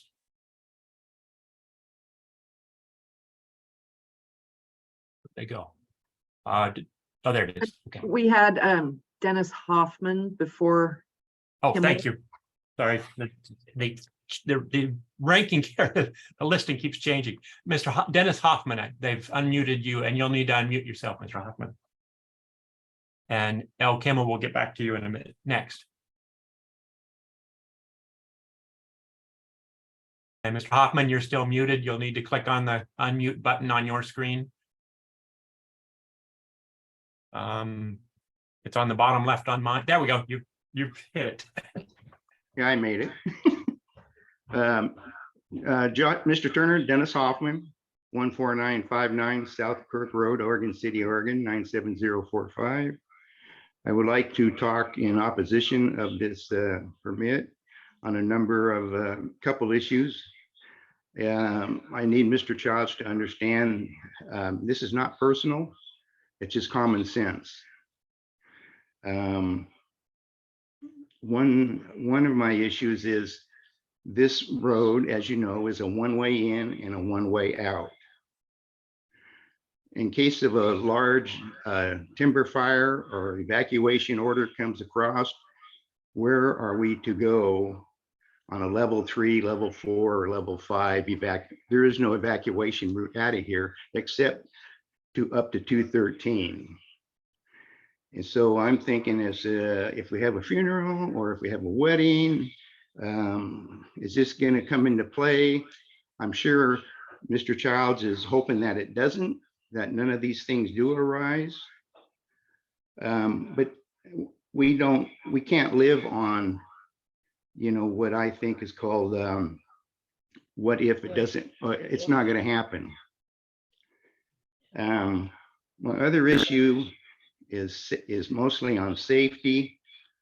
I was out on the street walking here a couple of weeks back, had a funeral. I did take a couple pictures, and as I was on the road walking, people going to the cemetery, they speed pretty good down through here. This is a 20-25, not a 40-45 speed area. This road is only about 18 to 20 feet wide, no shoulders, on ditches only. So as I was walking that day after the funeral, there was a line of cars from 213 all the way back to the the gates of the cemetery and still additional people on the grounds of the cemetery trying to get out. When people break up from something like this, you know, they got one thing on their mind: let's get the heck out of here and go home, get something started for the weekend. As I was walking on this road, all the cars coming from your funeral were on one side of the road, and then a big hay truck loaded full of hay comes down the road, truck and trailer, probably, you know, 14 feet wide, you know. This truck was off in the ditch. And also the cars coming from the funeral were in the other ditch. They were trying to navigate how to get this truck down the other side of the road going toward the cemetery. And also, as people are leaving and getting up to 213, depending on how much traffic coming from the Malala area, those people get stacked up on Kirk Road until that traffic clears, or if there's an opening. So when Mr. Childs talks about this DOT or this road analysis that took place, I'm not sure if he hired an private firm, or did the county do this? You know, He hired a private traffic engineer, right? which is normal. The county doesn't usually do its own traffic studies. It reviews ones Okay. that have been submitted. Yeah, but there's a little bit of bias there when you kind of hire your own people, you know. I'm sorry, Chauncey. Don't be shaking me off. I understand where you're coming from, but you can't be rude when people are just trying to figure out problems. So, yeah, you know, what if there was also an emergency at one of our homes, a fire, a medical emergency, and there's 100 cars from 213 back to the cemetery, and they're bumper to bumper, we're probably within a foot apart. How are these emergency vehicles, a fire truck or an ambulance, going to break through the traffic to fight your barn fire and your home that's, you know, burning? I just don't understand how this is all going to come into play, or how this all going to play out in Mr. Childs's favor. Just a lot of issues regarding safety, you know. Like I said, my biggest thing, and I just thought of this the other day when there was that Beaver Creek fire going on, evacuation route. And if they're going to close off that little trail between Beaver Glen and Kirk Road, we can't even ride our bicycle down through there to get the hell, get out of the you know, to get into a safe area. Just a lot of negatives versus the positives with this whole situation. EFU, agricultural, I appreciate the dairy. I know Gene personally, you know, nice guy. I try and be neighbors with John. We've talked a number of times, and like I said, this is not personal, it's just common sense. We need to you know, come together as a neighborhood to see if this is going to work, if it's not going to work. Maybe John just landed in the wrong area.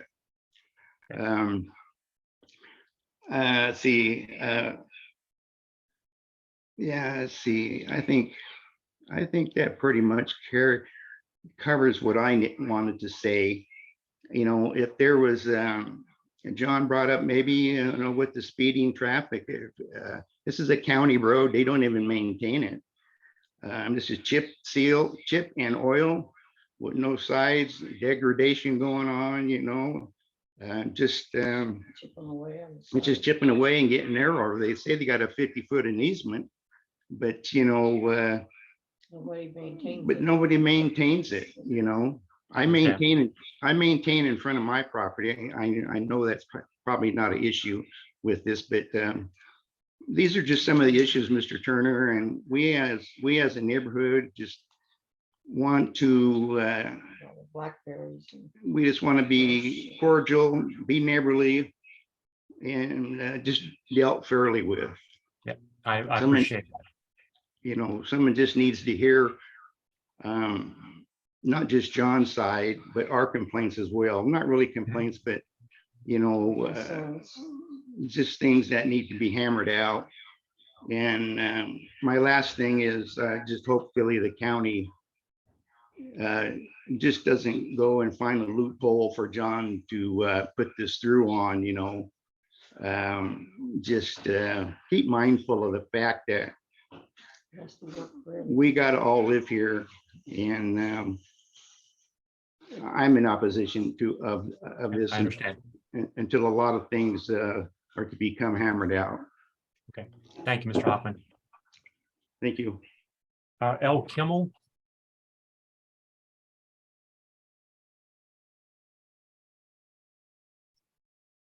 Yes, sir. Okay, we can hear you. Thank you.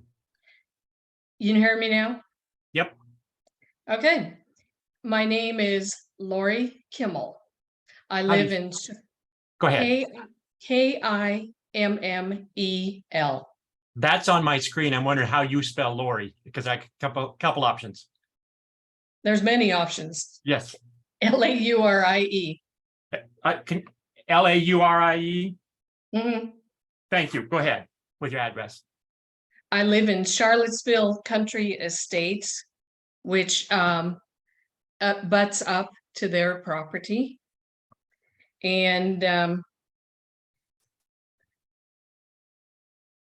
I would like, Your address, your mailing address. I don't feel comfortable giving it. Okay, if you don't provide your address, you won't be a party of record, so you won't receive a copy of my decision. I'll let you testify, and I will consider your testimony, but it may limit your opportunity to appeal. If you provide your address. Ms. Fields knows my address.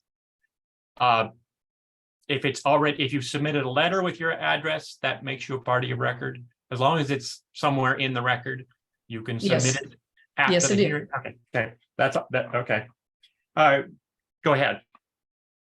Yes, sir. These are the facts. I was looking at the application on page 1, and there's a missing signature of co-owner Chauncey Childs.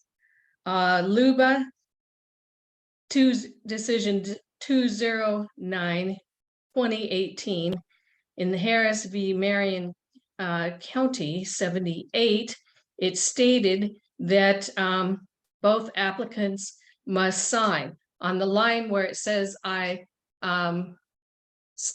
testified these facts to be true, the co-owner did not sign it.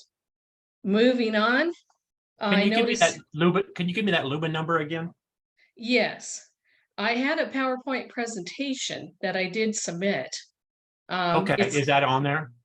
It should be on that, sir. Okay, can you give it to me just in case, so it's in my notes? Yeah, yes, Luba 209-2018, Okay, Harris I v. did get it right. Marion I just County. wanted to confirm. All right.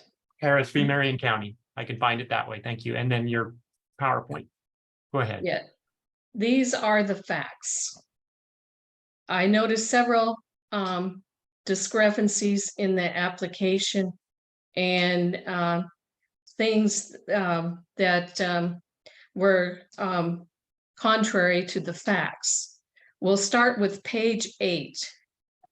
The applicant states the site is currently developed with a single-family residence near the center of the site at 15201 South Kirk Road, as well as associated agricultural buildings.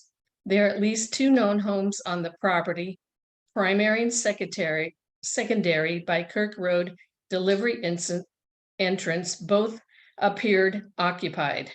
Moving on, page 9.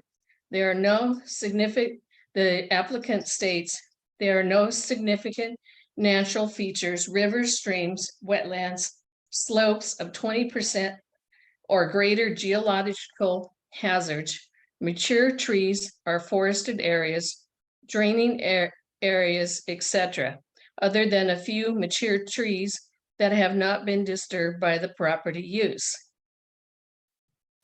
Owner indicated property has a year-round creek with 1 lake and 1 large and 1 small, and also trails. And also I noticed that all the tax lots were listed on that. Page 10. Home occupation of the parking of vehicles may be authorized. Home occupations shall be operated substantially in the dwelling or other buildings normally associated with uses in the zone which the property is located.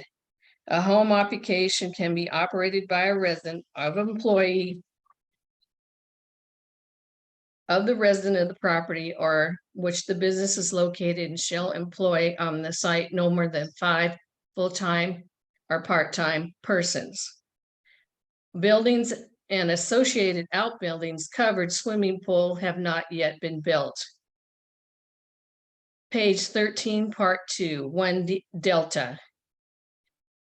Applicant indicates traffic backup on Kirk Road to be no more than 6 vehicles during PM rush hour. If event ends 25 to 110 vehicles based on the size of the event will be departing via Kirk Road for Highway 213. This would result in many driveways being blocked and a higher risk of an accident on Highway 213, which would stop all traffic. Page 20. Applicant states, the average vehicle trips anticipated to be generated by the proposed use over the course of the entire year ranges between 3,650,000 to 7,300, depending how many attendees travel together, and is equivalent to the vehicle trips generated approximately 2 single-family homes.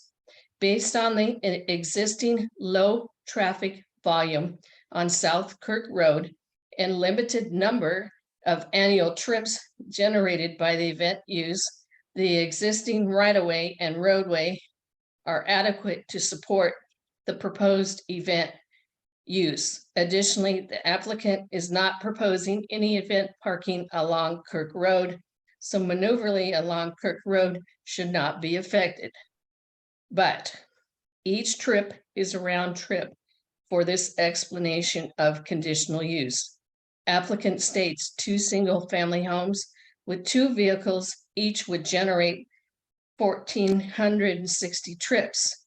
If each vehicle was used daily, applicant proposal indicates 3,650 to 7,300 trips would be generated by an entire year working of guests attending this event, rather his events. Applicant also indicates there are 18 homes on Kirk Road. If each home has 2 vehicles, that would create 4 trips daily. Page No, ma'am. 9. Is that what it says in the application, 4 trips daily? Two vehicles each on page 20 will be your Okay, and that's what it reference. says in the application? Each trip is a round trip for this Right. explanation. Okay. So what's the objection on that page is what I'm missing. The figures are incorrect, sir. Okay, thank you. And that was Because, page like, 13, as- part 2. I'm sorry, that was page 13, part 2, and then you're moving on to page 20? Page Correct. 20, sir. Okay, I'm sorry. I just want to make sure my note's complete. What you just quoted was on page 20 or page 13? 20, sir. Thank you. Thank you. Go ahead.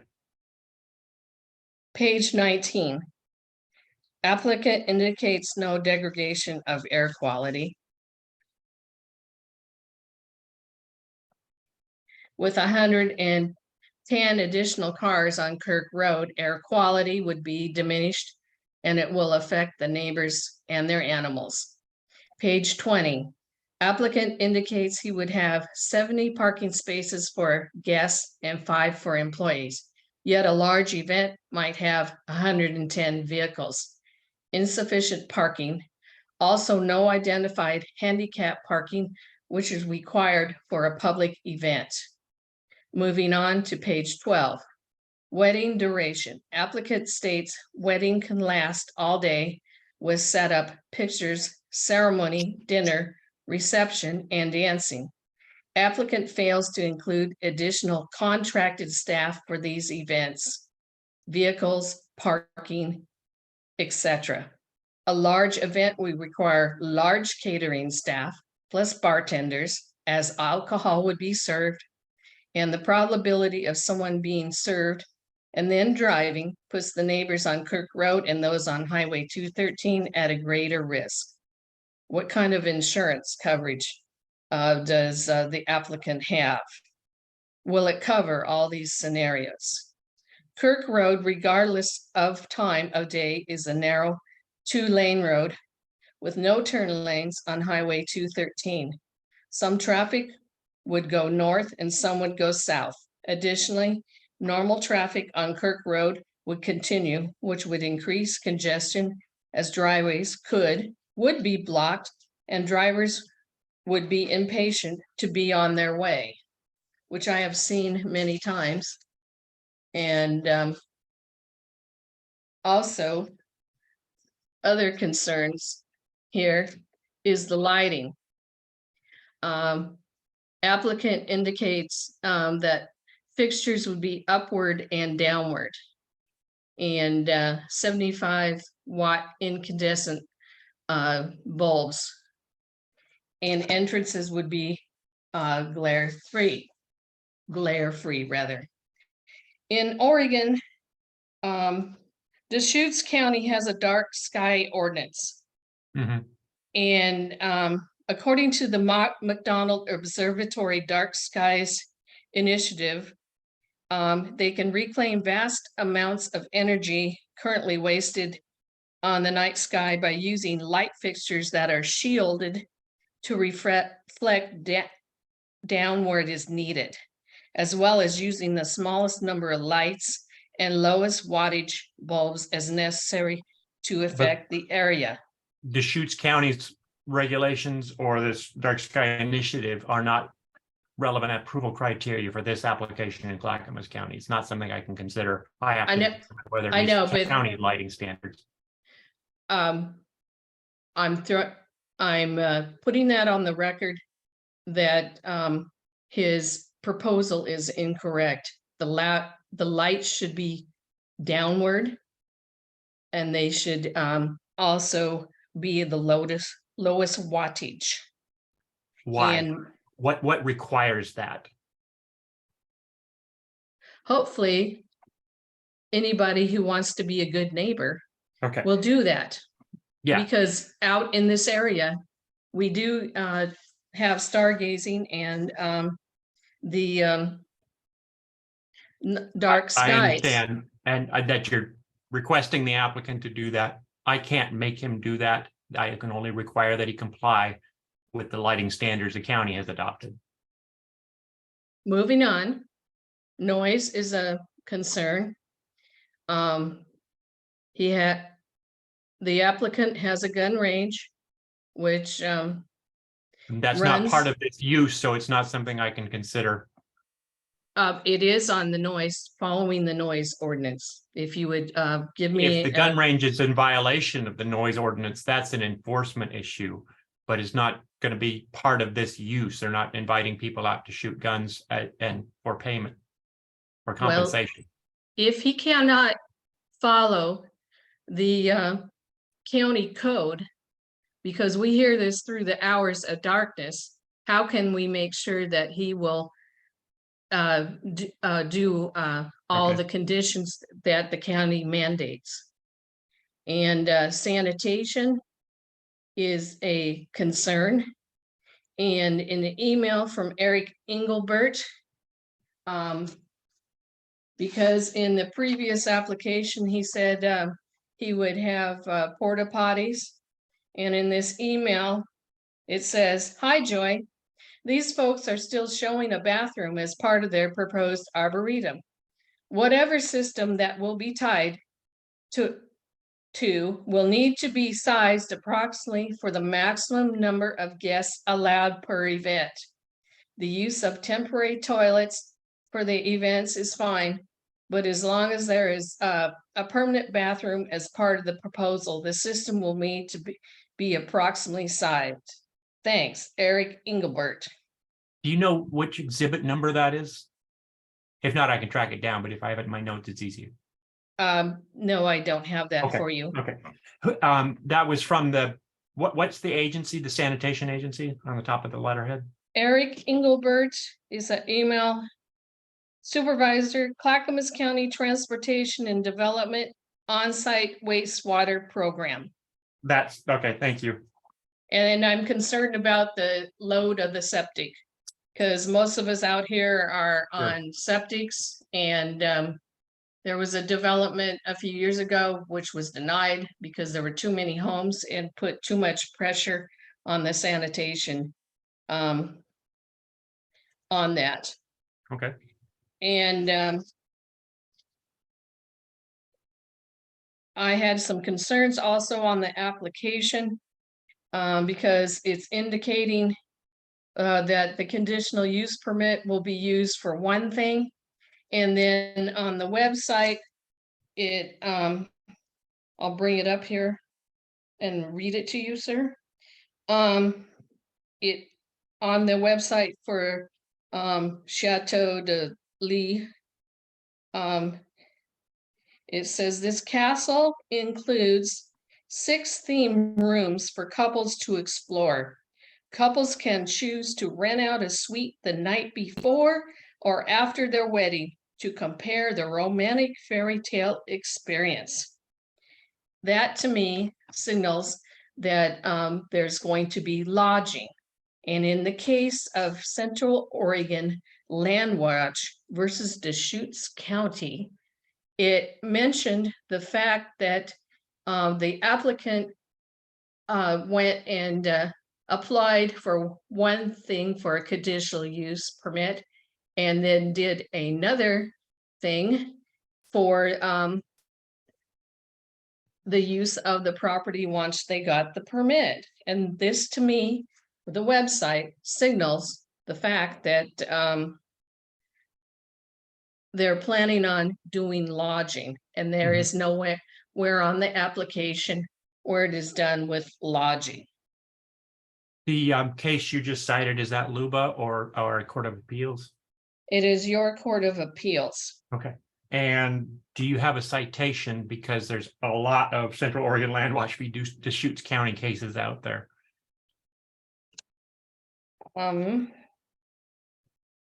Or if you can find it during the open record, I'd ask you to submit it. I can track it down, but I can do that, sir, for Okay. the sake of brevity. I appreciate that. I could probably track it down, but I'd rather have the exact site. Currently, yes. And several letters, my neighbors submitted letters, and they are concerned that the proposed use will alter the characteristics of the surrounding area in a manner that substantially limits, impairs, or precludes the use of surrounding properties for the primary uses allowed in the underlying zoning district where we live. Our side road can be a traffic egress. If 213 gets backed up, they take South Leland Road, and they then take Beaver Creek. And there's been several backup and congestions. And also there's constant and ongoing speeding along Highway 213. And it's hazardous for pedestrians and cyclists on Leland Road. And if Leland is backed up, they will come on to Dan's Avenue, and increasing the potential for drivers to turn around in our development, and also the possibility for drunk drivers. And it's increasing potential because we have a lot of children that are not used to traffic. And we are concerned that this will impact our neighborhood. And also, in closing, OIR 660-033-0130, this proposal and application exceeds the facility and service capabilities of the area one being the septic system, one is being the road system, and it's contrary to the purposes of our intent of its acknowledged comprehensive plan or land uses. And I would cite the website because it appears they're going to be doing lodging, and that is not on the application. And in the study, it doesn't, The traffic study? yeah, the traffic study, applicant admitted that the traffic engineer didn't have the correct software to do a comprehensive Yep, that job. issue has been clearly raised, so I will consider that. All right, sir. And in the reports, it doesn't say whether that farmland is high value. And I believe if this is they've been given the green light, it will materially alter the stability of the land use and the pattern of the area. And I ask that you leave the record open.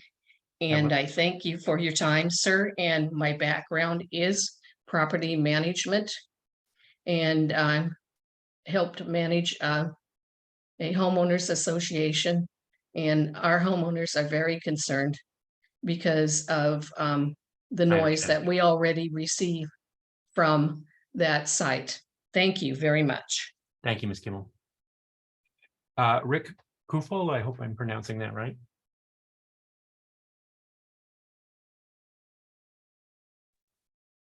Yes, There we go. Can hear you. it's Rick, R-I-C-K, Kofel, C as in Charles, O-U, F like Frank, A-L, 15121 South Dales Avenue, Beaver Creek, Charlotte Estates as well, which backs up right to Mr. Child's property. And a lot of the points I was going to make have already been discussed, so I will quickly, if not, go over those. One of the comments that was made by Mr. Childs was that there's a number of businesses on Kirk Road, and that is true, but those businesses are already established and have been approved. And this would be a new application, which would just add additional traffic to Kirk Road. And I have a couple of concerns. Kirk Road is a Class 2 paved road, which means it is on a very low priority to be upgraded and or repaved. As it was mentioned earlier, it is breaking down due to all the heavy truck and vehicle traffic already. And that creates further issues over time, as more traffic will just continue to break down the road. And the Clackamas County's policy at this point is not to resurface those roads, but to let them degrade until it becomes absolutely mandatory. And I was looking at Kirk Road, and if you go to the end of Kirk Road at Highway 213, one of my concerns is you have the stop sign, and if you stop before the stop sign, you have no visibility of northbound traffic on Highway 213 due to vegetation restraints. If you look to the southbound lane, you can just see enough traffic, approximately 200 to 250 feet on Highway 213 before it drops down to a low spot on the road, which you have no visibility for. But if you move forward to where the stop line is right at the edge of Highway 213, you do have more visibility for the northbound traffic, but you still are limited with the southbound traffic. So when you have a large number of vehicles going from a stop onto a highway at 55 miles per hour, that creates a potential for an accident. And with an increased traffic flow, that just increases that possibility. Unfortunately, Kirk Road is just not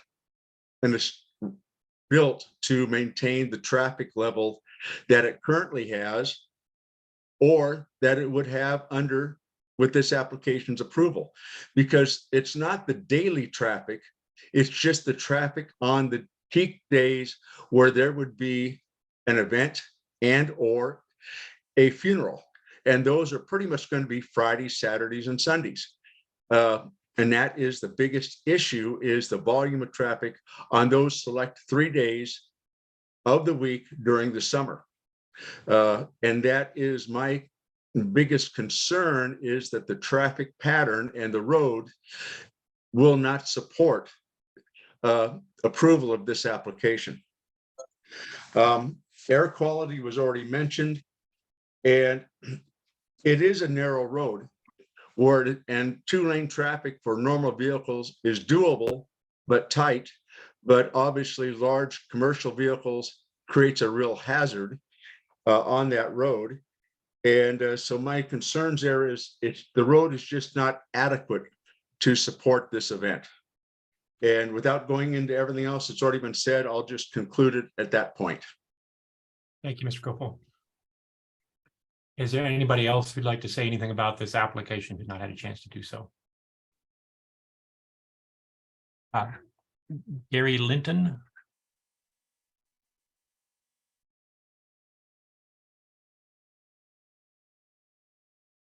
Mr. Linton, there we go. Should be able to hear you now. We're not hearing Mr. Linton yet. You're unmuted according to my screen, but we're not hearing you, Mr. Linton. How about now? Now we are. Now we got you.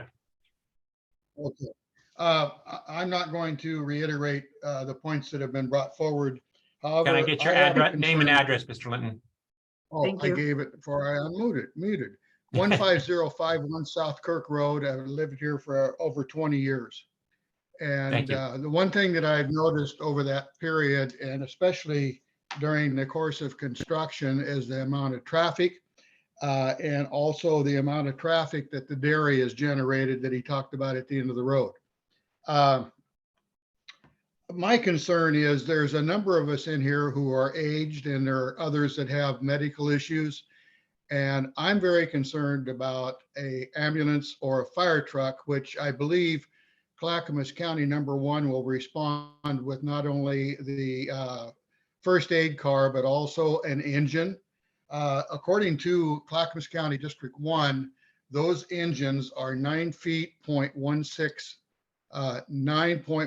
feet wide. If traffic is backed up, or if there's any traffic, those fire trucks are going to have a very difficult time getting down to those of us that live down the road. I just don't understand how we can approve this venue that has moved into our neighborhood with the potential problems that it can cause. And we're looking at potentials here. We're not looking at the situation as it exists on a normal day. Those people that have talked about walking on the road and bicycling on the road are absolutely correct. This road is 18 feet wide from beginning to end. It is a chip seal road that is deteriorating because of traffic that has been brought in here through his construction. And the county no longer is going to maintain our road, as was mentioned before. My other concern is, because of some history with Mr. Childs, is who is going to enforce the regulations that are going to control this event. Clackamas County Code Enforcement it is an existent but limited in manpower. So therefore, I can't support this at any point. That's all I have to say. Thank you, Mr. Linton. Mark Hilliard.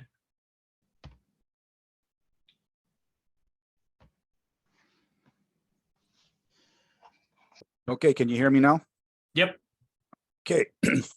So one, I would like to request that this stay open till. Yes, that's been requested, and I will do that. Yes. I So need your address, please. Yes, yes, yes, I'm thank about you. to give that. My mailing address is P.O. Box 551, Beaver Creek, Oregon 97004. Lived on Kirk Road. I still am a property owner on Kirk Road. And my property doesn't have an actual site address, but it's right next door to Dennis Hoffman's property. And you spell my name Hillyard. Thank you. So several different things.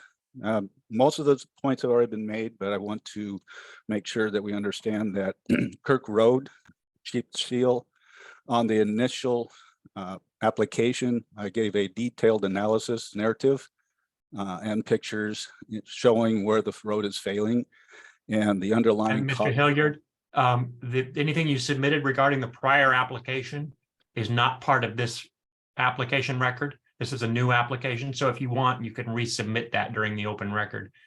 That is why I wanted to make sure it stayed open, because I need to resubmit that. It was never addressed in the denial aspect of the first application. So that was curious to me, is why it was not addressed, because it is part of the transportation.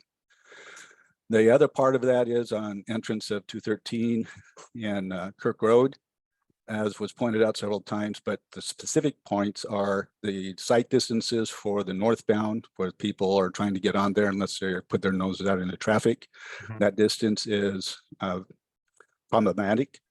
The distance, site distance, when you have the southbound on 213. And Mr. Hilliard, that issue has been clearly addressed by prior testimony. So I'll ask if you can move on to another issue. Well, my one point on that is it does not satisfy this DOT as far as distance sight lines. And DOT, is that what you said? ODOT. Yeah, okay, that's what I thought. Okay. So it needs to be addressed for proper sight lines. And that's one of the reasons why ODOT is not really willing to discuss it. My background is heavy highway construction. And I do know where ODOT has to be able to handle things. If they don't want to address something, they tend to ignore. Okay. And can you tell me where the ODOT standard for site distance is? I know what the counties is, but ODOT, I'm not so positive. Right. And since that is state, I do not have that offhand. Okay. That's why I would like to apply Sure. the narratives that I I'll hold put the on the first one. Yep. And also I was disappointed that it's already been figured that there was a mistake on the first one. When I review those points that the applicant has put forward on the renewal, I find that there was no mistake. When I read through all of the parts, 806, 60, ORS as well, that if you read through the interpretations there, that the 0130 aspect of it, the applicant does not satisfy 1, 2, 3, and 4, and therefore is putting the cart before the horse. And Okay, 806. Mr. Hilliard, I can ask you to back up and give me those citations again. Is that OAR or Yes. ORS? Oh, ORS, pardon me. Okay. ORS. And ORS what? Yes. Which section of ORS? 660-033-0130. Okay, that's OAR. OAR. Yes, I've got it in front of my I face. just want to right make now. sure I got the right numbers. Yep. Go ahead. So that is putting the cart before the horse when they don't even satisfy 1, 2, 3, and 4. So you can't really go into 5 and 14 at that point. Need to satisfy those things. Actually, I don't believe he does, because the ORS 660-033, I think it's 020 is the table that the applicant showed us earlier. And those standards only apply to the specific uses that are listed. So this subject application for a event facility is only subject to 5 and 14, I believe, are the correct numbers. 1, 2, 3, and 4 do not apply. Well, if you read through and follow the chain of thought through 806 and then ORS 660. Okay, 806 is ORS? Yes. Or is Or, 80 no, the county code. Okay, thank you. So, and 1030 is attached to 1020. So they all have to follow the chain of thought. Okay. And that's why I would like, again, to be able to follow a rebuttal to what you say that you've already figured out. So. Okay, and at this point, that's what I would like to bring forward, is those specific issues. Thank you, Mr. Hilliard. In most cases, I've done a lot of highway work, a lot of road work, and a lot of county work on roads and other utilities. If the roads were improved, there could be a lot more, for Kirk Road, could be a lot more positive input that goes with this applicant, I think. But that's one of the things that needs to be addressed, because there's that aspect of it does affect the livability on there, this region. Okay, Thank you. thank you, sir. Stephen Rosenthal. Oh, there it is. Yeah. You there? Yep, can I get your name and address? C. Rosenthal, Rosenthal. Prop address 15530 South Kirk Road, Oregon City, Oregon 97045. Go Good. ahead. Yep. All right. Mr. John, in his spiel that he gave in the first part of it, said that we have 40 trips going out of here a day. That's a lie. Number two, we have 5 people that work in the office, and we've been here since 1999. I'm sorry, Mr. Rosenthal, are you the roofing business? Is that what? Yeah, I am. Okay, when you say we, I wasn't sure who you were talking about. Thank you. Well, I say we as a company. Yeah, I understand. I just wanted to make sure I knew what we were referring to.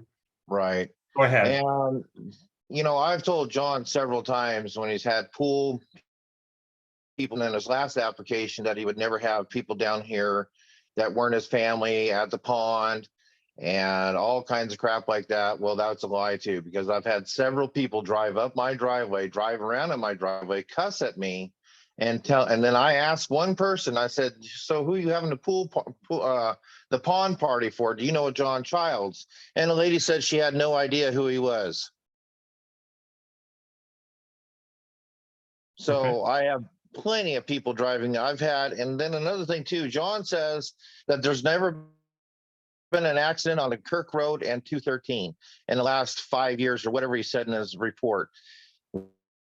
Last year, at least 18 months, there's been 6 traffic accidents. One that was almost fatal. And then there was a 3-car accident. My wife was involved in an accident because people were slamming on their brakes and almost rear-ended her, and she got out of it while the other pickup tipped upside down on the side of the road. That's the one that almost died. So when he says there's no accidents on that road and his little venue out here is not going to bring anything bad to the road or the end of the road, and there's never been a traffic accident out there in 1 million vehicles, that's Okay, it's false. not that there has been no traffic accidents. That's what he said. That's what he said. The traffic analysis says there are very few reported traffic accidents at that intersection. We had 6 in 18 months. Yes, but it's based on the volume of traffic. If you got a whole lot of traffic, millions and millions of vehicles, I'm exaggerating. Okay, You're going to have more accidents, but the rate may not be that high. And that's what the code. So is one traffic accident too much, or is one traffic accident not enough? Yeah. Because Somebody died. Unfortunately, Okay, accidents happen, crashes happen. Like the guy just things. said, and the last guy said, during the insurance, how much insurance does John have? And that's not relevant to the approval criteria, but it's in their best interest to carry insurance to avoid liability. For anybody leaving his property, he needs to carry insurance just like any other business does. Yes, but it's not something that I can consider in this land use application. It's not relevant. The land use application, you're dealing with traffic. And another thing too, there were 6 PowerPoints you brought up last time in the last meeting. Sorry, I just got out of surgery on my knee last night. So him misstating what we do down here is crap. And Chancey, his wife, sitting here shaking her head at you is disrespectful to everybody. Yeah. People can see you. I understand, Mr. Rosenthal, and don't wave at me. Mr. Childs, please, let's not do that. Anything else you want to add, Mr. Rosenthal? It's just, like I said, and John's deal to having people drive up my driveway looking for his property is an inconvenience to me. It's a violation to me, basically driving up down my driveway, and also just brings in people that I don't want here. Yeah. It's a detriment to this properties and everybody's property bring all these strangers that he says aren't going to be strangers. And another thing too, I didn't see in this application that John's going to run every event like he said he was last time. So is he going to run every event, all 60 events, him and his wife? Or is he going to hire an outside crew to do that? So how's it a home occupation event if he doesn't actually run it? Because I'm telling you right now, right after you said no, he had weddings, and he might say they're for his people, but we've heard all different things about that. Two, he's not supposed to have people down here at the pond. He said that's only for people that he know, that for his family. And I know for a fact that he had them for the Girl Scouts, because one of my friends was actually invited to do for his medical down here. He has no lifeguards on site. He has no safety on site. He has no safety plan on site. Those may be Another thing, too, he violations has of the not cap, done- sir. They're not something I get to consider. I appreciate that you're arguing that it's. I understand that, but affects it's his- just, that's what I'm saying. If we complain, he says we haven't complained. We've held our tongue. We've tried to be decent people, but if he wants to have people be, you want to smile again, Clancy? And Sir, laugh at me? I'll ask Ms. Child, please. He's the one hold your- laughing at me. You might Don't just laugh at me. close your screen temporarily, but in the meantime, Rosenthal, I Can need to I can't have Ms. any Childs, expression on my face? I understand. So you might just stop your laugh at screen for me. now, because with these video hearings, it is clearly up. You're right there. But Mr. Rosenthal, I need to focus on the issues that are the I approval understand criteria, that, so but we can when do that. when I'm just not like the looking at last- her. I'm listening to you. Right, just like the last person said, who is going to watch him? Yeah, I understand. That Who is is going to watch him? and I will He's consider it. already done the pond things down here. Now you've taken, and he's really clear. He's really fancy on how he does things, where you said it's 68 acres, and then he goes up to 130 acres. Well, then he's using the pond down here as far as a venue. The trails, he says he wants people to walk through the trails from one side of the road over there on I don't know the name of that road, and then walk through on the other side. I've already had people walking through and walking up on my property from that. I've also had his guests walk down onto my property, onto his property. It's just not a good thing. You say you want to have when I brought my business in here, I don't bother anybody. Okay. There's nobody I bother. You can go up and down the street and there's no bother. I haven't heard understand. one But again, person it's this say- application I have to consider, and that's what I need to focus on. Yes. If you've listened to everybody, and everybody's not going to be on here today, they're all bothered with it. Yeah. He says he wants to try to be a good neighbor. He's never been a good neighbor. Whether he's a good neighbor or not isn't the issue. It's whether I he understand complies with the approval criteria. So that, but I it's understand also the the neighbor's objections, but It's the continuity of the neighborhood. Yeah. Right.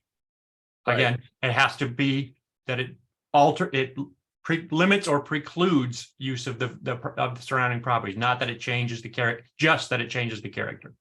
Well, it's changed everything. It's the extent of the alteration. So I get that. I understand that. okay. So, like I said, this road down here, it just cannot support it. I talked to Clackamas County. There's 2 road workers coming down here, and I asked them, when are they going to gyp seal this thing again? Because it's been 12 years. I understand, Mr. Rosenthal, that issue has been extensively addressed, and I will consider it. I get it. Also, yeah, there's just nowhere for people to go. You can't actually do anything on this road anymore. Okay. Thank you, Mr. That's Rosenthal. about it, I guess. I appreciate your time. Thank you, sir. Thanks. Is there anybody else who hasn't had a chance who'd like to testify about this application? Okay. Not seeing any. We're going to take a short break. See Rafael. We have one more person who'd like to testify. Let's do that before we go back to before we take a break and then go back to the applicant. Can we? Okay. See Rafael, you should be unmuted. Hi, can you hear me? Yes. Hi, my name is Catherine Rafael. I've grew up on Kirk Road, and I am one of the builders of the new home. So my last name, so Catherine, Catherine. Thank you. Last And the last name's on my screen. Okay, gotcha. And so the new address is 15072 South Kirk Road. And I grew up right next door at 15170, which is where I've been staying for the past few months. Most of what I have to say is a little bit of reiteration, so I will I'll make ask you sure not to reiterate. Okay, because it's been I extensively. I will do my best to not reiterate. My I'm myself and my son are close to members of the child's extended family, and I just want to first and foremost say, you know, I want to see them have their dreams accomplished and everything. So I do have extreme empathy for what they've been trying to build. I think some of my viewpoints are a little bit different, but my main concern is for what other people have said about the the class of the road. The way that the road exists as is currently and has for the last, 40, 50 years, it's just our road, and the dead end road and the 1 mile length of it is just, and only one exit. It just can't sustain a venue with this many vehicles. The neighborhood has very slowly grown over the last 41 years that I've lived there, and it is a very, very slow growth. And as someone previously stated, it's almost not able to sustain the current growth that it's had with just the single families and a handful of small business owners with employee traffic, not even venue type traffic. My huge concern, so just this last Sunday, I was going southbound on Highway 213 trying to turn on to Kirk Road, and this was a Sunday afternoon. I had to wait I think it was over 3 minutes just to make my left-hand turn. And right before I turned, I had I was sitting there for a very long time. I had a huge logging truck come up behind me and almost barrel into the back of my vehicle.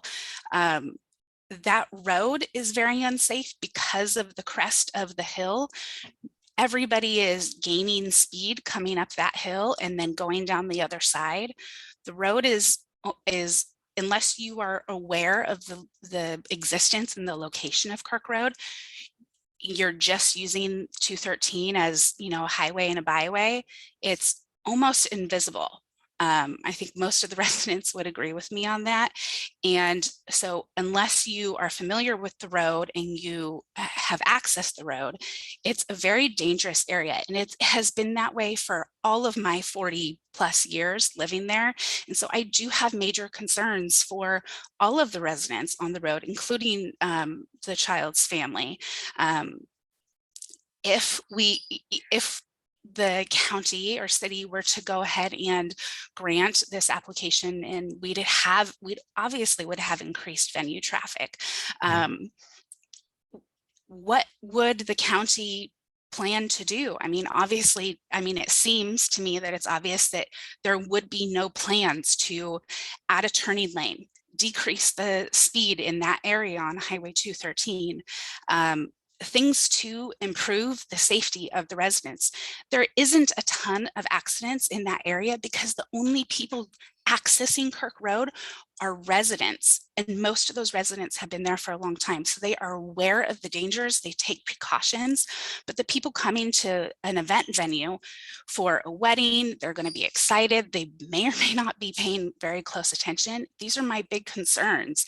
If we're trying to get on and off the road to go into the store or something like that, our safety is going to be greatly at risk, along with all of other Clackamas County residents traveling up and down to 213.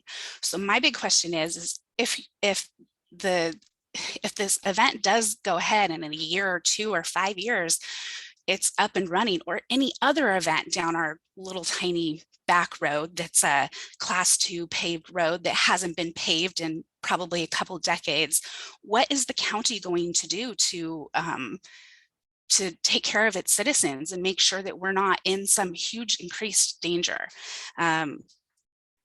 And then after the event is up and running, how can the county continue to monitor how many events, how many people are traveling down the road? Are we staying within the parameters that were originally set up?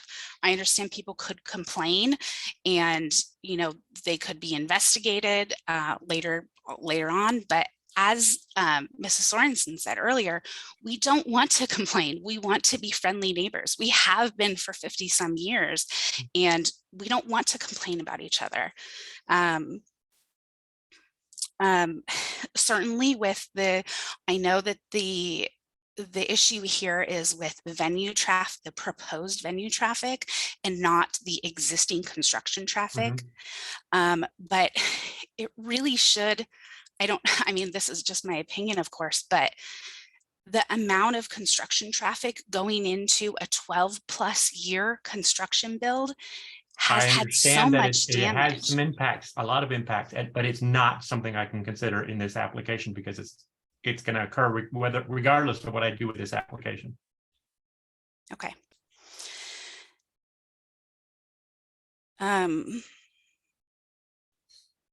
Okay, well, I guess so. Just in closing, I guess I would just really like to say that I do feel, as a Clackamas County resident for my entire life, I do feel like the county is overlooking the fact that its citizens are strongly opposed to an event venue this size. I understand, but as I noted, the law applies equally to everybody, and that's what the county has adopted. It's not a popularity contest.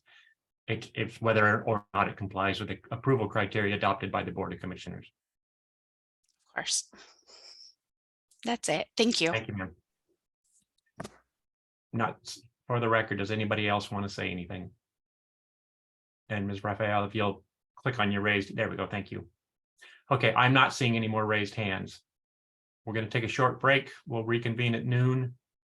We've been going at this for about an hour, 2.5 hours. So that's what we're going to do. We'll reconvene at 12 o'clock for the actually go back to staff first, staff response, and then the applicant's response. And I will hold the record open after this hearing as requested. So that's what we're going to do. See you in about 8 minutes. Okay, Ms. Fields, we'll start with you. Before we do, I'll note I have another hearing at 1 o'clock, so I'll ask everybody to be as concise as possible and focus on the relevant issues. I don't think it'll be a problem, but just want to let you know so we don't have to continue this. Go ahead, Ms. Fields, if you have any, the county has any response. I would like to note that Chauncey Childs and John Childs both signed the land use application. And staff used the tax assessment records to determine ownership. And the primary parcel, the 68-acre parcel, the taxpayer is just John.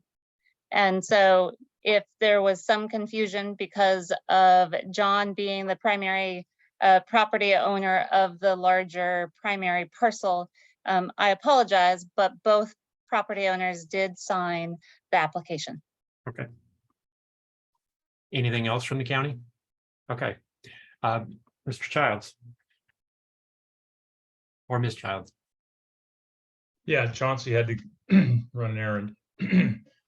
So I guess this is my opportunity to kind of respond, yes. I guess, to some of the, okay. So I'll just, in no particular order. A lot of people are frustrated with the construction activity.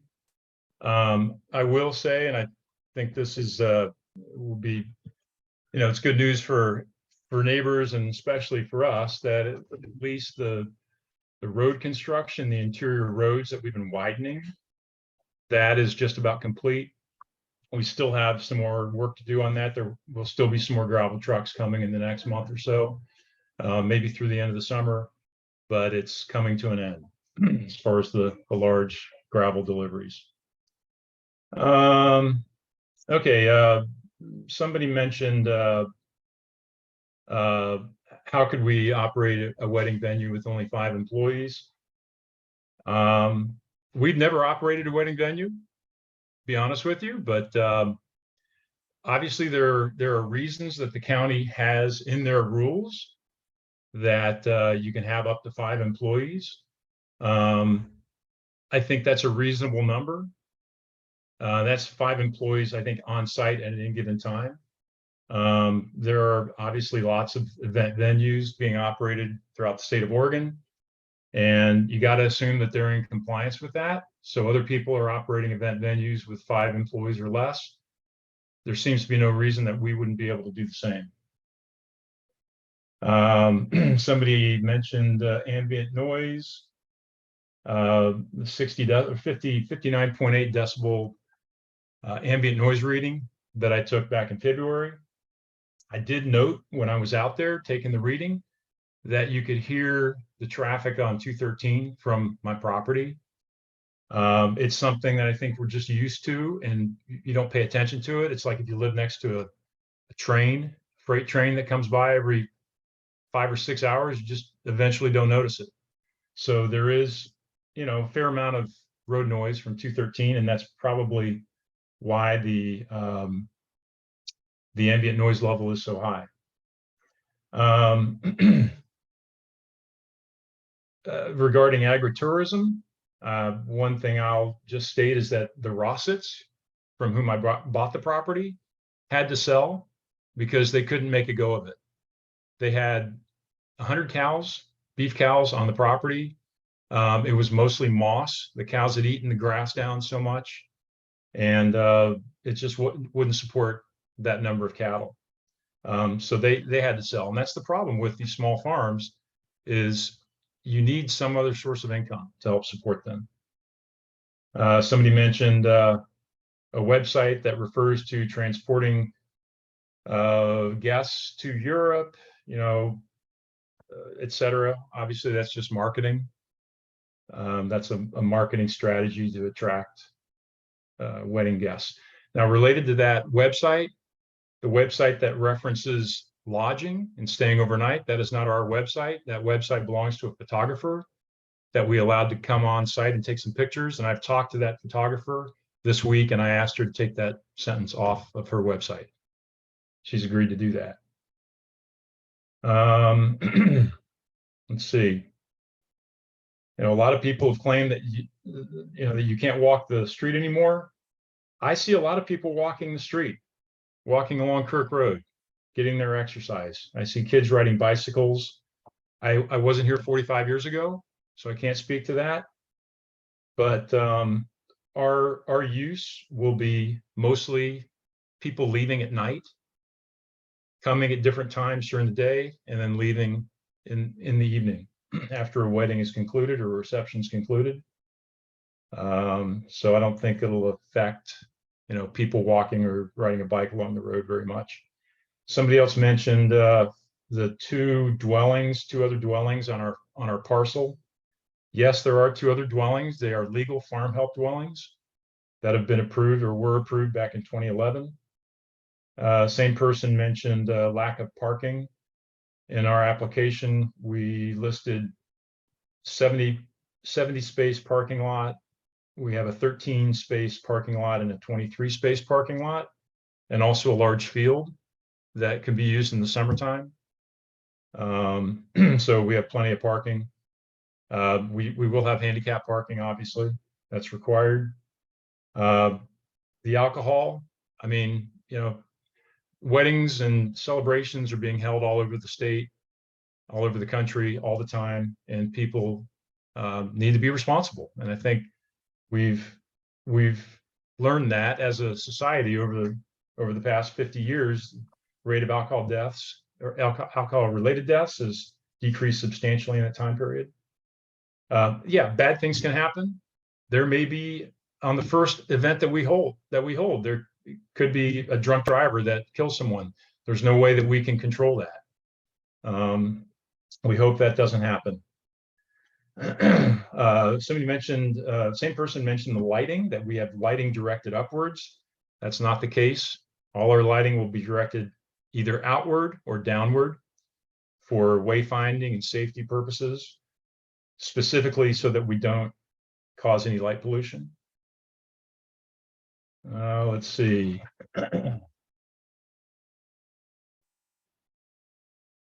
Same person mentioned a bathroom in the greenhouse or the arboretum. That was planned initially, but it was taken off our latest application. And our plan is to bring in porta potties so that there won't be any impact on the septic system. I've talked about renting out a suite. That's going to be removed from that person's website. Several people mentioned the state of the road and the road damage. We all wish that the county would pave the road and bring it up to the proper standards. We can't control that. I can't control that.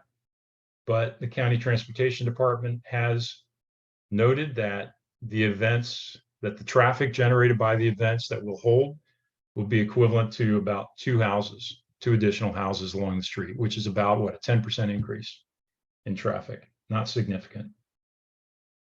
Somebody mentioned concern about emergency vehicles coming down the road. And, I guess an emergency vehicle passing a large pickup with the mirrors extended. Yeah, that can happen. There is a shoulder on the road that can be used in that case. I don't think many of our wedding guests will be coming in large pickup trucks and trailers. It'll be similar to funeral traffic as far as the type of vehicle being used. Let's see. Yeah, I think that about covers it. I'm not repeating anything that's already in our application. But my final point is that there are dozens and dozens of these wedding venues that are operating throughout Clackamas County and throughout the state of Oregon. And there's no reason that ours won't be any different. Our house is bigger than most, okay? But it doesn't mean that we'll have more events and or that the events will have any different sort of character than other events being held already in the county and other areas. Okay. So thank you, Mr. Childs. With that, I'm going to close the hearing. I am going to hold the record open as requested. I think the most efficient way to do that is to hold it open for a total of 3 weeks. I'm going to grab my calendar so I can give everybody specific dates.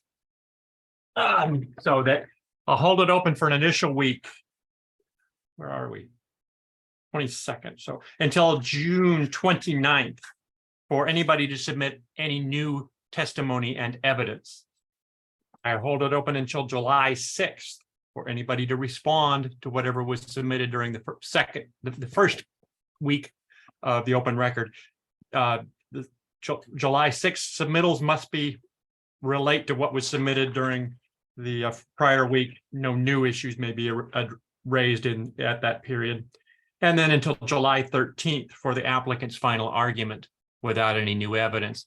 The applicant can, if they choose, can waive that or submit your final argument sooner. Just submit something saying, please close the record if it's prior to July 13th. Anything anybody submits has to be physically received by the county by 4 o'clock, or is it? Okay, by 4 p.m. on the relevant date, the 29th of June, the 6th of July, and the 13th of July. You can submit it via email or regular mail or hand delivery, but it has to be physically received by the county by that period.